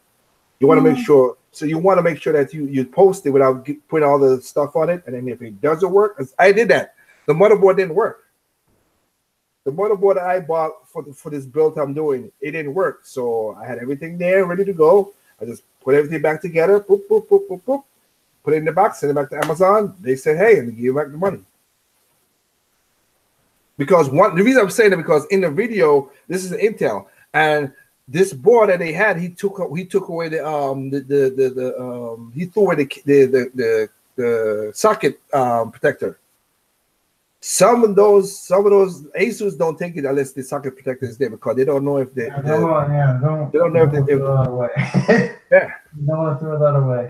They're not going to take it back. They're going to say, well, we don't know if the socket pins are not bent or nothing. So he threw it out. He threw it away. He's like, we don't need this. Whoop. Okay, all right. Like, he could have sat down for like 6 hours before, 6, 7, 8 hours, looking at tutorial videos. They could have figured all that stuff out easy. If, didn't know how to build a PC. The person who built it, yes, I get that. But the 1,500 people that help him do this video, none of y'all looked at this and said, hey, John, that's not right. Nah, you let him go. All y'all saw this and like, hey, this is good. Let's put it on YouTube. And as Red said, which is the truth, it's bad enough. You go build the most awesomest PC. You're gonna still get negative comments. So Frank, people still not gonna like the way. So you're gonna get this right here. Just basically amplifies it, man. Yeah. That's I just like the people editing that video. Like I kind of have a guess, but I'm not going to get into that here. Why they let it go? I mean, it was a failure on multiple levels. The people editing it, the person, whoever the fuck, brainstormed it with them, and like, because normally, here's the thing: when I built PCs, like except for the one I did from computer class, but like after that, the 3 others that I built, I always, before I would even order anything, I would sit there and plan out what I'm going to do. You know, like get the pieces out, plan out how I'm going to do it. There's an order and operations to this shit. I mean, it seems kind of weird that you wouldn't have a plan where you're like, okay, first do this. I mean, even if you're doing it from scratch, okay, first insert everything into the motherboard. Because really, you don't even need a case. I've seen PC cases where you don't even have a case. All you have is the motherboard and the connectors, and they just connect shit in there. That's a really easy computer to clean too. I've seen a. This is funny. I'm part of a PC group on Google Plus. I see people like put their motherboard in an empty pizza box. Oh yeah. We had that in college. We had a computer class that, like, basically these kids would make a working PC. You could play Doom on that shit in a pizza box, an extra large pizza box, but pizza box nonetheless. Right. You're 100% correct. I'm Aries 73. That's why people don't want a door stop like what you're just saying. You're 100% correct. Because there's no way that PC run efficient. No way. So it is what it is. Red, I just sent you the video private, just so you can see it. So I just reshared it, so you can check it out when you have any of your time. So put your little comments on it. It was just funny. Funny. I just found that really amusing. Well, from what you've described, I'll probably watch it when I get a chance. I'm just like, God damn, how do you mess that up? Because, I mean, here's the thing. Like, it's been years since I built a PC, and, like, when I was building PCs, like, things have changed since the last time I built a PC. Because when I was in computer class, it was like let me put it this way: the IBM was still top of the line back then. So well, the IBM no more is Livorno, but yeah. So I mean, you know, look, I like I said, there's new technologies that's come out for this PC now. That is true. It's been in PCs, but again, it's just that this guy just did a really bad job, and the video is what I sent to Red is the video I found the most funny because the guy who did the video basically took it as he did an LBC. I mean, it was basic shit he couldn't get. Yeah, so basically he did it like he roasted the guy like I would do LVC when people do stupid crap. So that's what it is.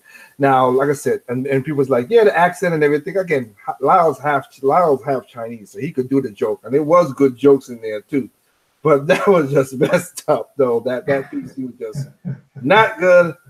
And again, Verge, when you have disabled the comment section and the likes, yeah. As Red, they know they messed up. Yeah. As you say, or as Angry Joe said, fucked it up, son. Fucked it up. I fucked it up. Done fucked up. Like Bill Dukes in Minister Society. You fucked up, right? Which was it, 2 o'clock oh, yeah, or 1 o'clock? I did forget about this. Thank you for bringing it back up. Thank you for bringing it back up. I forgot about that. And next thing about Capcom, I can't believe I forgot this. Hey, Capcom, seriously, man, I'm serious. We got to do a talk or something. So it's bad enough that people didn't like Street Fighter V, and they keep on that game should just stop it and yeah, they keep on trying to well, we're gonna release this. I was like, no one cares. No one cares about you releasing characters. So basically, now people have been saying, I know people have been hitting you guys and saying, hey, we want a Darkstalkers. Well, Capcom had the balls, but charged $3.99 a skin and put Darkstalkers skins on Street Fighter V players. See, now they're just messing with people. They're like, oh, so you want Darkstalkers? Okay.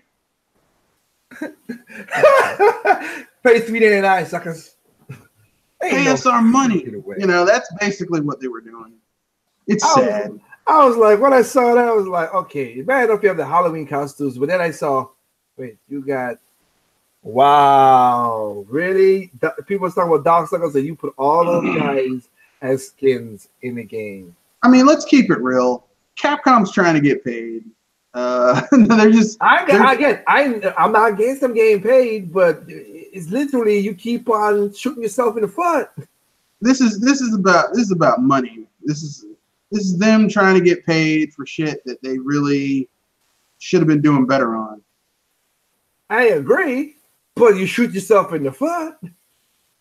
That's true, but it's Capcom. I mean, Capcom is just a bundle of fail. I mean, I keep on saying that. Capcom is a bundle of fail. Bundle of fail. Yeah, they are. Them, Konami, Square Enix to an extent. It's like all you had to do is, I mean, like Quan Manchu says, you had one job, and they messed that up. I mean, look, I'm still surprised they messed up the re-release of Chrono Trigger. I'm like, how do you, calm down.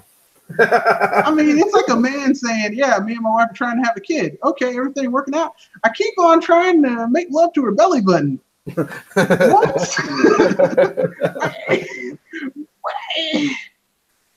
That is wrong on so many levels. I got you. That's basically it's like it's a simple thing, and they can't seem to get it. They're like, I know, man, it's too simple. Got to make it complicated. Yep. Well, like I said, they're doing the craziness they're doing. So, like I said, we'll see what happens. The end of the year is here, where we're going to get into a slew of games of everything. Right now, like I said, there's a bunch of games coming out for the Switch for the Switch. November, of course, October is going to be starting their whole. Let's see what's going on. Of course, in November is when all third parties basically throw their jizzle against the wall and see what sticks. Yeah, because I mean they can't spread their damn games throughout the year. No, everything has to be the holiday season. Like people, like the only time people spend money on games is fucking Christmas. Look, I buy games all year long. God damn it. Yeah, I wish they would spread their games out, make life a little bit easier. I mean, can we get games? Can we please at some time in the future get games that aren't, you know, that everything piled up in the, you know, in the holiday season? Please, Jesus, please. I mean, you guys, yeah, because it's so weird how they basically self-destruct themselves to fight so hard for that Black Friday and Christmas market, but. I mean, there's so much more than just everything being. I mean, hell. I mean, even hell. Like I said, if you say you release a game in July or whatever, and then whatever comes, put out a commercial and just say, "Hey, $5 off." Trust me, people will buy it. Just yeah, do that. Everything has to that burst. Not everything has to be Christmas. You know, you can like. I mean, everyone, and they're all guilty of this. Like Nintendo too. Yeah. No. Look, not everything has to be at the fall. Like, I mean, we can have games that aren't at the fall. We can have games. You can have them in March. You can have them in April. You can have them in June, January, February, March. I mean, July. I mean, there's other times of the years. Not everything has to be a Christmas game. Yeah, that's the same argument I've been making. It's like, why does this game? All these third parties have to come out with all these big publishers have to come out with their games like at the same time, like around the same month. Yeah. I mean, I love games, but goddamn, you know. Gives a little breathing room. Yeah, basically that's all I'm saying. I just want. Look, listen, okay. I don't know about everyone else, but I have a gaming budget, right? I have a certain amount of money I'm willing to spend at any given time on games, okay? And like if you guys spread your games out throughout the year, I would probably buy even more games. But if you put everything at the same damn time every damn year, you're killing me. You're killing me. I'm like that kid from the Sandlot. You're killing me, Smalls. You're killing me. Got you. I mean, there's 12 months in the year. Not everything has to come out in the last 3 months of the year. True. That is true. You know. But hey, I said, well, that's what's going on with gaming. That's what it is right now. Like I said, for me right now, I got my list of games I'm looking for. Let me see. I don't know. Bia, I do not know about that. I can't say that for sure. Basically, I was asking. New Tomb Raider got crippled in September because of Spider-Man. I don't know. I'll wait until I see NPD numbers, but I mean, from what I've heard, Spider-Man is exclusive. Selling well, so it's selling well. No, Spider-Man is selling well. Don't get me wrong, it is. But I'm just saying, is because Spider-Man is selling well, but it doesn't have. Excuse me. It has its own little niche with being exclusive on PlayStation, but then Tomb Raider is on Xbox, PlayStation, and PC. So yeah, I mean, like here's the thing. I'm just gonna keep it real. The Tomb Raider games are not very good. The new ones.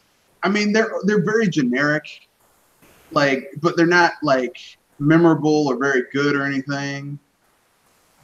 Well, everybody, like I said, it is one of the franchise that Eidos is doing that is doing all right, because Just Cause didn't pull it away. Hitman didn't do it either.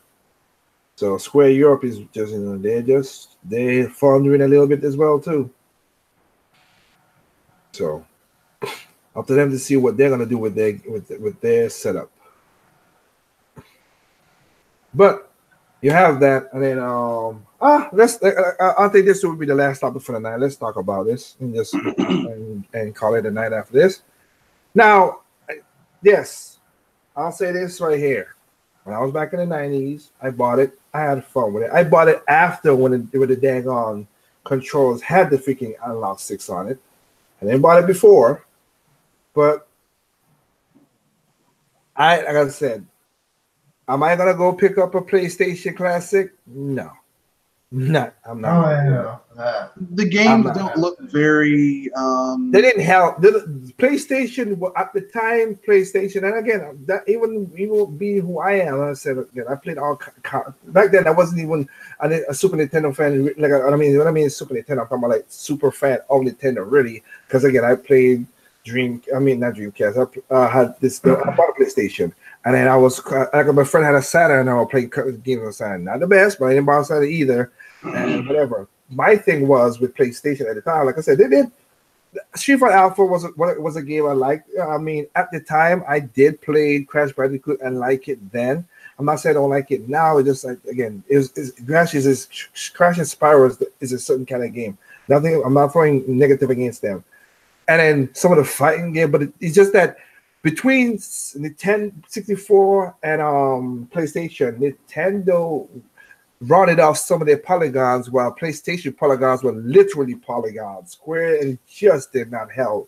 Yeah. Time. Yeah, I mean I said this in I think in one of my podcasts, maybe Kenoshi's. I was like, look, like if you had a multiplat that was on the Saturn, the N64, and the PS1, the PS1 multiplat was normally the worst, and a lot of their a lot of their first party games weren't that. I mean, like they were good for the time, but they haven't aged very well. Yeah, because the PlayStation 1 is just not a very. It's just not a like. It's just. I mean, look, listen. The PlayStation 1 did really well with. Well, the PlayStation 1 did well because the developers wanted the Alpha Nintendo one, and they put all kind of games on there that people like.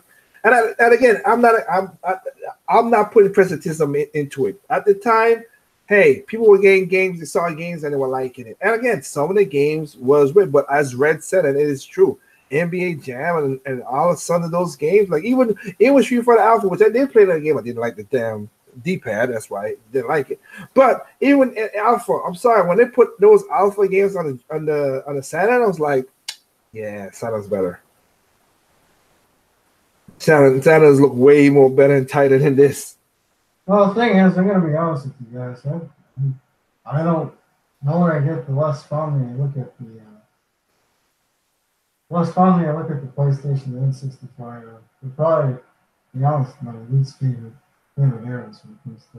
No, I understand. I'm just simply saying that, like, the competition. Like, okay, I can still go back and play Banjo-Kazooie, Banjo-Tooie, Conker's Bad Fur Day. Like, I still go back and play those. I can play Mario Kart 64. I can go back and play. I can play Mario Kart 64, Snowboard Kids 2. Yeah. Like, N64 games have aged. I mean, they look. None of the 5th gen systems have aged the best, but N64's aged pretty well. Yeah. But the PlayStation, I mean, god damn that. Unless you really like JRPGs, which I'm one of those people who really fucking likes JRPGs. Like, it's just not. It's not. I'm sorry. It's just not that good. I'm sorry. It's just like. It's those graphics are so bad. We're not talking about graphics we're not talking about graphics like how people talk about graphics. It's just that it just looks archaic. It looks like okay. The polygons are so bad for the PlayStation and the technical limitations for the PlayStation that there are games where it's just like this is the worst version of this game to play. Like, why would I want to play the worst version of a game? Like, that makes no sense. Yep. Like, if I'm going to play, like, okay, like Gauntlet Legends. That was on the Dreamcast, the PS1, and the N64. The best version of Gauntlet Legends is on the N64. Yeah, I can't. You're right. I just can't. I remember looking at those two games, too. Like I said, what Red said is the point. Like I looked at games that was multiplats, and I had, like I said, I had a 64 before I had a PlayStation 1. But again, I didn't have a PlayStation. I didn't. The reason I didn't. And then is it me? Because I looked at the controls. Are they does the controls they're bringing back for the classic? Doesn't it? It doesn't have the analog on it. No, because they're that lazy. So no, it doesn't. But you know what? You know what they're probably going to do? They're probably going to sell a little PS Mini. No, we know controller. that. We talked about that. You're right, and that's the sad part about it. They're gonna gimp you on that. Yeah, they're going to be like, oh, you want to play? Like, because, I mean, it seems like it's going to be Wi-Fi connectable. So they're probably going to sell you games that you can probably download on the thing. And Go ahead. Sorry. And those will probably be the analog games, right? So what they'll do is they'll sell you, oh, you want to play analog games? Well, you need the analog controller, but we'll sell you an analog controller for blah, blah, blah, blah, blah, this amount of money. Yeah, and I will be honest. And this will be honest. Like if it was me saying, "Hey, Sony, if you really want to pull that off, I think the best thing to do is and Blu-ray. I'm not Blu-ray shit. Bluetooth RFI receivers and indicators are not expensive. So if I was you, I would be like, okay, here's a classic. But if you guys want to play with analog, and you would think these are PlayStation fans, you could buy yourself PlayStation 4 DualShock and go at it.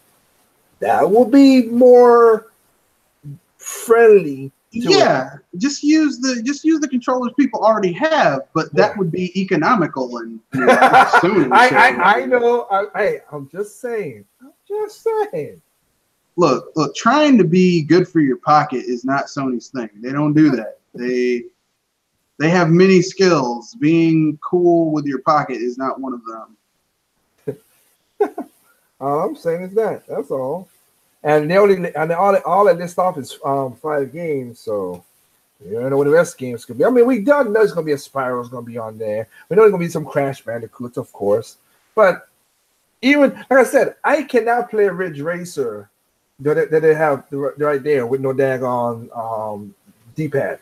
No. Yeah, it's not. I mean, it's like they made a series of bad strategic decisions. That's what I'm saying. They made a series of bad strategic decisions. So, but this is Sony, and they saw the SNES Mini doing well, and they're like, shit, we want some of that money. You know what, guys? What we're going to do is we're going to do the same damn thing, but we're going to be praised for it because we're Sony. That's how it rolls around here. Yep. No, I like, and Red said it too, Maurice. So as Maurice said in the chat, Red said it too. Yeah, if you're gonna do the RPGs, you're correct. Yes, most of the RPGs was on PlayStation, and they might get a little license to get a couple of those. But I mean, again, we. Unless they're gonna put it as an RPG machine, which we're doing so far, but looking at it, yeah, because you can see from the little 5 games they teased, Jumpin' Flash really, like the only people I know who know about that game is me and the Game Sack people.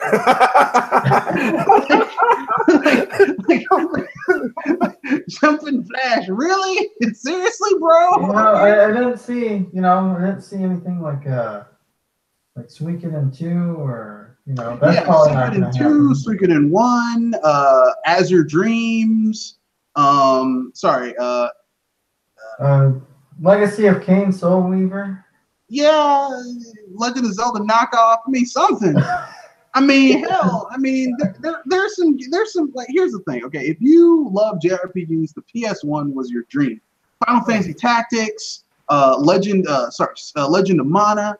I mean, it is a great console for that type of shit. But I don't know if they're gonna put all those on there because again, look, the iconic of PlayStation 1 was really, and I ain't gonna lie, they're gonna put if they're gonna find an Alpha, they're gonna put Alpha on there. I think they're gonna sneak it in because if Nintendo got freaking 3 Street Fighters on the daggone SNES Classic, they could do it for this. So they're gonna put that in there. They're gonna put in a Tekken. Tekken was pretty alright at the time for then. A little boxy, but they could work that. Papa the Rapper, it has. I would think that would be smart to put there. Yeah, Papa Rapper the Rapper. Maybe a Crash Bandicoot. Maybe Crash Team Racing, which would be the smart. Yeah, I was gonna say that all 3 Crash games and Team Racing. You got to put that on there. And Spyro, you have to put that there as well too. But other than that, everything else is like you were saying, Red. It's outsourced from other companies put in a game because at the time PlayStation was friendly to more third parties than Nintendo. So we'll see. $100. Let's see what they're doing. Let's see what it is. And the fact that they're selling it for $100, I'm like, eh. I mean, in the same vein, Sega finally wised up and took the mini consoles from At Games. Yeah, because those were really shitty quality. I mean, you think? The one mini console that Sega made that wasn't shit was the one console that was not made by At Games. I think it was made by someone else, but it wasn't At Games. But all the other ones made by At Games were just like embarrassingly bad and cheap. My God, that shit was cheap. And the emulations was shit only. Yeah. And look, Sega had some really good games, but if you play At Games, you wouldn't feel like they were good. Yeah. And I'll tell you this right now, people. I mean, right now, because they did a commercial with Sega Ages. If I'm gonna, like I said, if it was me, this is me. This ain't gonna do it for anybody else. But if I wanted that Sega love, I'm going back with it. I would rather play the Ages for my Switch than go get the Mini, because at least all the cool. They're gonna have Street Rage 1, 2, 3, Sonic 2 and 3. They got all. I'm good. I mean, but if you have a PC, you probably have Sega collections you can get that give you all those options. No, you're right. I'm just saying. Like I said, I get that, but in the whole vein of really, this is the first time I'll tout it of having portable console. How many platforms do you need to get Sonic the Hedgehog on? No. I'm not.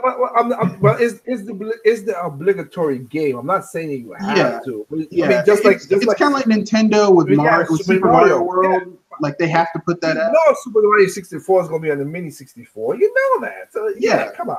Yeah, they have to put it on there. Yeah. I would be surprised if they didn't have Super Mario 64 on there. It'd be like, what? You'll be surprised. Come on, Red. Did that happen? You'd be like, what? Yeah, I'd be like, what alternate universe am I living in? Exactly. Because it would be just very strange. It's like with the PlayStation Mini. You knew Final Fantasy VII was going to be on there. Yeah, that's what made that game made that system became made Sony a lot of money. Not going to deny it. It did. But the third party game, like when they do the PlayStation the N64 Mini, it's gonna be rough because it's like, I mean, in a couple of games I could put in whatever, but okay, let's Pac-Man World Clash, Legend of Dragon. Some people are saying Legend of Mana. Okay, my question is this. What will be the quintessential games that's going to be on it? And I know you did this already, Reddick. I saw your podcast. You did this already. But just for name's sake, what will be the quintessential games that will be on the 64 Mini? Well, obviously Mario 64, so I'm not even... No, I got that. So that's one. We got out of the way. Mario Kart 64. Probably one of the Banjo-Kazooies. Mario Kart Racing, maybe Diddy Kong Racing. I hope I get Diddy Kong Racing. I would prefer Diddy Kong Racing over Mario Kart Racing. No, I know, but you're not going to put Mario over Diddy Kong. You know that. Yeah. So I don't think preferably both of them.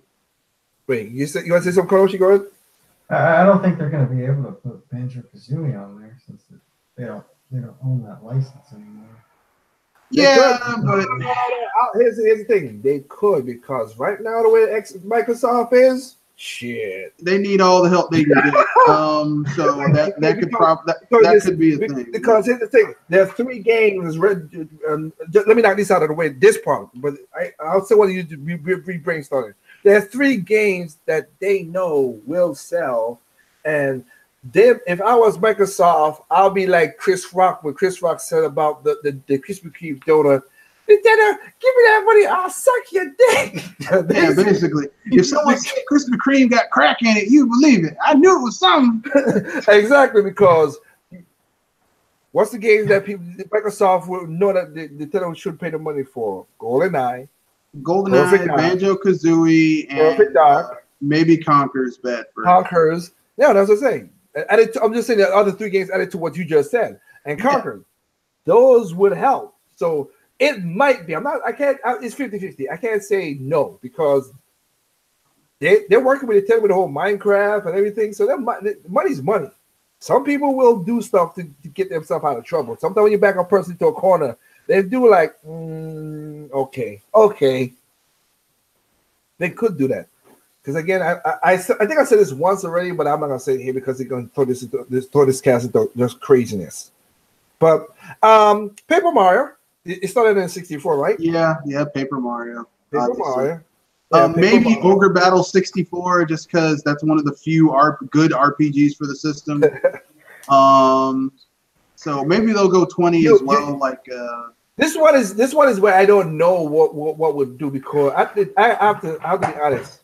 They did had a lot of this type of game in there, and I was like, which one would I choose? If I had to choose out of one of this genre, it's tough for me.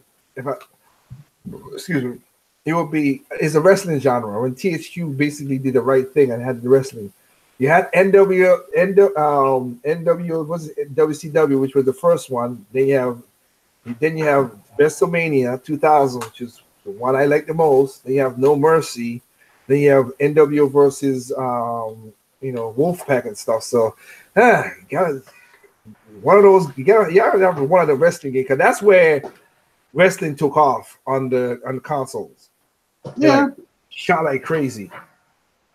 I could see that. I mean, personally, they might get a wrestling game, but it may or may not be one of those THQ ones. Of course, because THQ is. Yeah, I know. Doesn't exist anymore, but I know. I mean, of course. That being said, Star Fox 64. Then you have Star Fox 64. Maybe one of the Rogue Squadrons if they're smart. Yeah. The only Rogue Squadron on the system actually, but Rogue Squadron. Maybe a lot of people say Mischief Makers in the chat. Yeah, Mischief Makers from Treasure, and maybe Radiant Silvergun Bangai-O, because that's a Treasure game too. Okay, man, you're just being a jabroni. Stop that. Castlevania 64. Mortal Kombat, the Sub-Zero side scroller. You're wrong too. No. Don't you do that. Hell no. Hell no. I'm sorry. No. Hell and no. Let me see what else everybody's saying. Give me a second. I'm going through it. Yeah, Sin and Punishment, yeah. If they could put it to it. It never got put it over to America, but it could. It could. I'm not saying it is, but it could. It could. Shadow of the Empire, Pokemon Stadium. Yeah, I can see that. Yeah, Pokemon Stadium, yeah. Of course, yeah, both Zeldas. Yeah, that makes sense. Come on, Nintendo make money off of nothing. They ain't gotta do nothing. Hell yeah, I'll make money off of Zelda, Ocarina of Time, and Majora's Mask. Why not? Yeah. I mean, here's the thing. The N64 has so many, the N64 didn't sell nearly as much as the rival, as the PlayStation, but there's so many fucking iconic games for the N64. Yep. Smash Bros. You gotta put Smash Bros. Yeah, Smash Bros. You gotta put the original. Smash Bros. You gotta put the original. The original that, Oh, you know what? That's another game from Rare I forgot about. Like I said, I like it. You know what? It's one of those things that I think mine is nostalgia because when I played it, I liked it. But people say the controls didn't age well, and that could be. And it could be. What game? Jet Force Gemini. Yeah. Jet Force Gemini had some really good ideas. I think the controls weren't as tight as they could have been, which is weird because most of Rare's games on the N64 that had shooting mechanics had really good mechanics, but Jet Force Gemini just couldn't bridge that gap. Okay. No, and again, I have not played it, in a while, but at the time I enjoyed it, so I can't. Mine is because of nostalgia. My glasses is on for that one. No, it's a good game. It's just it's not quite as polished as the other Rare games. But here's the thing: this was Rare in their golden age, so even a game that's not quite as polished as it would normally be is still much better than, a lot of other third parties. Well, yeah. Donkey Kong 64. Yeah, I mean, look, they had so many good games for the 64. And you see, that's the thing that killed me is like Nintendo, the NES Classic. the Super NES Classic, the 64 Classic, even when you go to the GameCube, if they will do a GameCube mini.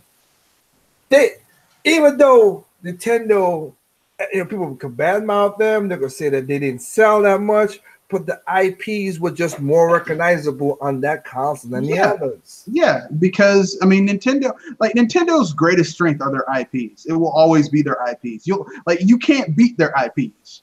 Like nothing Sony has can touch Mario. Nothing Microsoft has can touch Mario. Like they got nothing. They're like, they're bringing, there's a gunfight and they come in with a wiffle bat. Like, yeah, I'm here to kick some ass. Really, with a wiffle bat, bro? Yeah, it's just you're right about that. So, that's the thing that killed me because again, like you said, I mean, and there's so many off-brand games that sold well that was niche and on the thing as well too. Yes, they didn't have the Extreme G2, Donkey Kong. Oh my God, Extreme G! Oh, I just love that. Yeah, that Extreme G2, Gauntlet Legends, the original Turok. All three of those games were really good, except for that weird that weird one that was all like that was like just like straight up like multiplayer, but the rest of them that had like an actual story were pretty good. So Pod Racer was on 64. Yeah, it was. Yeah, 64. Like the only reason I didn't like Pod Racer was just it was a little too cartoony. I mean, it was like I didn't like the Phantom Menace, so I didn't give a shit about Pod Racer. But I know a lot of people did. Personally, my favorite Star Wars game on the system was Rogue Squadron. Mm-hmm. I kind of stand Shadows of the Empire, but that game is rough. Oh, that game is rough. That game is rough. Jesus is rough. Oh God! Again, Rare. Like, see, this is why I'm saying. Like, I remember, I forgot how many Rare games was on 64. I mean, I remember the stuff on Super Nintendo, but Rare had a lot of games on 64, and they really shit the bed when they went to Microsoft. Killing Gold. I forgot about that too. Microsoft is not a good shepherd for F-Zero, studios. F-Zero was another one. Sorry, I didn't mean to cut you off. Go ahead. I was just acknowledging F-Zero as well. No, you're right. It's just, Microsoft is not a good shepherd for studios. Like if you're a studio and Microsoft says, we want to buy you. Well, kiss your ass goodbye. Because you're fucked. Yeah. It's just so weird in that regard. So man, it's like, wow. I forgot how much games was on Rare did for 64. Oh yeah. The 64 wasn't perfect. It had a really good library. It had a small library, but it had a good library, which Look, the only reason 64 was so predominant and is my second favorite console of all time is because good party console. It just was, yes. I mean, we spent hours playing those. Like you just said, it was Mario Kart. Then it went to it was Mario Kart. Then it Mario Kart, Diddy Kong Racing, Smash Brothers. Smash was the last game, but then before that we had NBA Jam was way better. Yeah, there were so many games, and you were playing 4 people. We had literally when we go to other people's house, you brought your own controller. Yeah, and it was so, it was, I mean, you could basically bring if you had a game that used the memory card, you use your memory card. Everybody had their own thing. Yeah, bring your stuff around and do what you wanted to do. And I mean, there was some good strategy games on the system, like StarCraft. Even though some of those later levels were just a bitch, but I mean, it was like I said. Like you said, like for us for a while, we had another game. Like I said, the only reason I remember Snowboard Kids because again, that was another good game. It's a really good game. Yeah. It just pulled me in. I was like, oh my goodness, are we there? Snowboard Kids was the Mario Kart for snowboarding. I liked it before SSX Tricky. I liked that game. And to be honest, too, the N64 was the console for kart racers and multiplayer, fun racers, like Snowboard Kids 2, Beetle Adventure Racing. Oh yeah, I forgot about that again. Extreme G 1 and 2. Extreme G. Well, the first one's not that good, but the second one, oh my God, that game is Well, ridiculous. they learn. I mean, Yeah, they got better. Yeah, they got better. But that's the point. Yeah. those games are so much damn Oh fun. shit! How can we forget this Wave Race?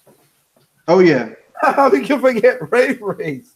And where you would sit there and do your best to like, you would do your best to get the best thing so you could unlock the dolphin, and the sarcastic and the dolphin and the alternate. I don't know if they're gonna have the. I don't know if they'll have the Rumble pack if they have to do this. Maybe they. I don't know what they're gonna do. You know what? If they do an N64 Mini, which they probably will, they'll probably have the Rumble included with the controller. It'll just be in there already. Yeah, so it just has to. Yeah, that's why. Which would be cool. Which would be I would love this game. I would love this game too, even though I have it on my 64. But still, it would be cool. Of course, Mystical Ninja or Goemon. Oh yeah.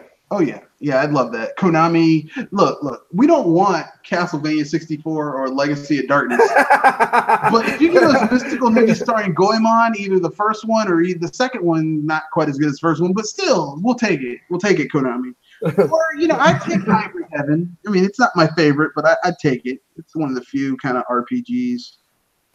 I got you. That is true. It's like holy crap! Like everybody is really. Okay, you're again metal. You got to stop that. You're wrong with that. Nobody wants these bad games. You just. I would like. Well, I mean, here's the thing, Metal. Here's what I'll say to you, Metal. I'm not looking at the chat, but here's what I'll say.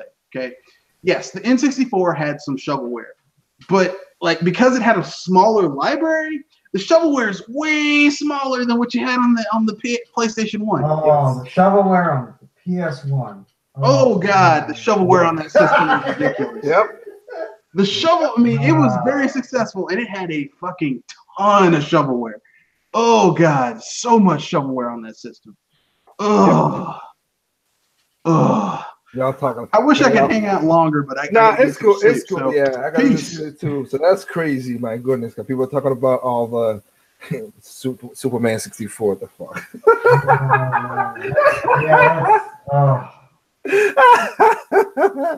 Oh my goodness, that is just so messed up. Oh my god. I think creating a good Superman game is impossible. I just don't think I just don't think you can do it. Got you.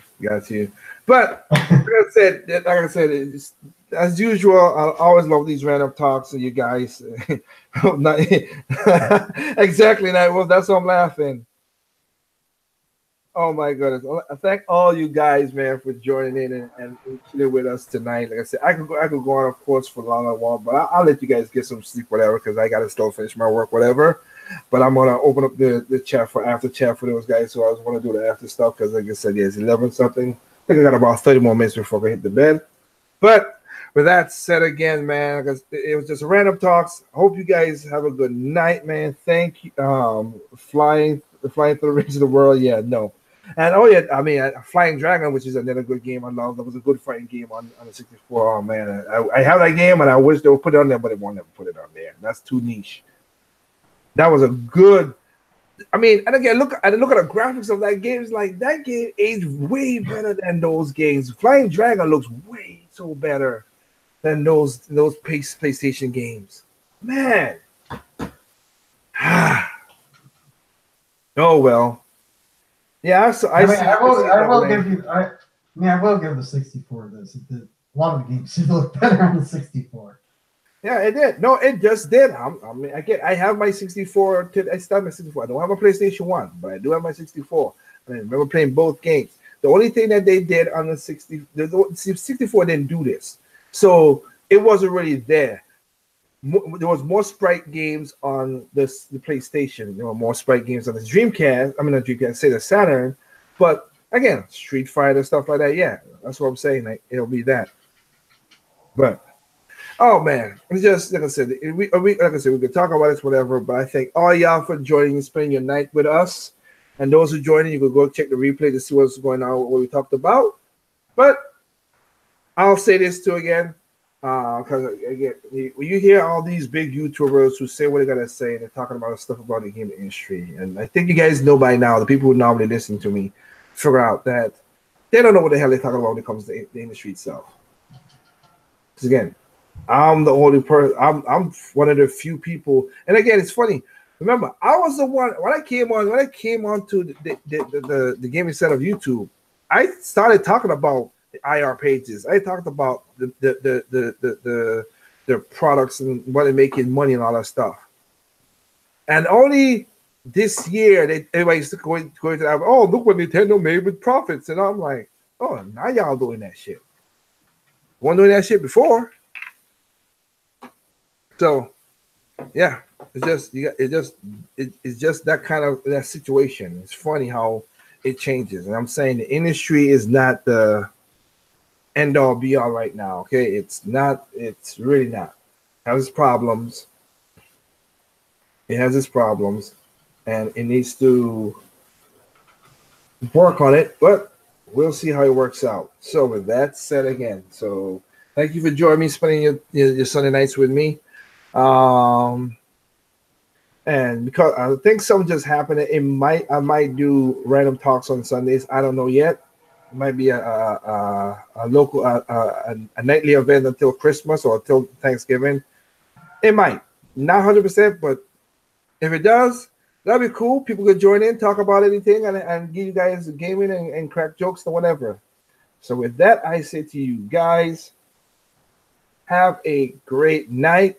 Enjoy yourself on the games. Go get yourself some Dragon Ball Z Fighters or Blade Strangers, some Valkyrie Chronicles. Those are games that came out that are pretty all right. And enjoy it. And you know my thing, there's no perfect games out there. What's perfect to you is not perfect to me. What's perfect to me is not perfect to you. Simply enjoy your games on all consoles, even PC. Have a good night. Peace out. Oh, and check out, I gotta shout out my boy, since I got so much people listening here. Check out my boy Konoshi's podcast, The Owlers, on Mondays and whenever he puts it up. Yeah. Check it out, man. Get a man some views, people. Y'all coming over here. Get a man some views, man. Other than that, peace out. Have a good night.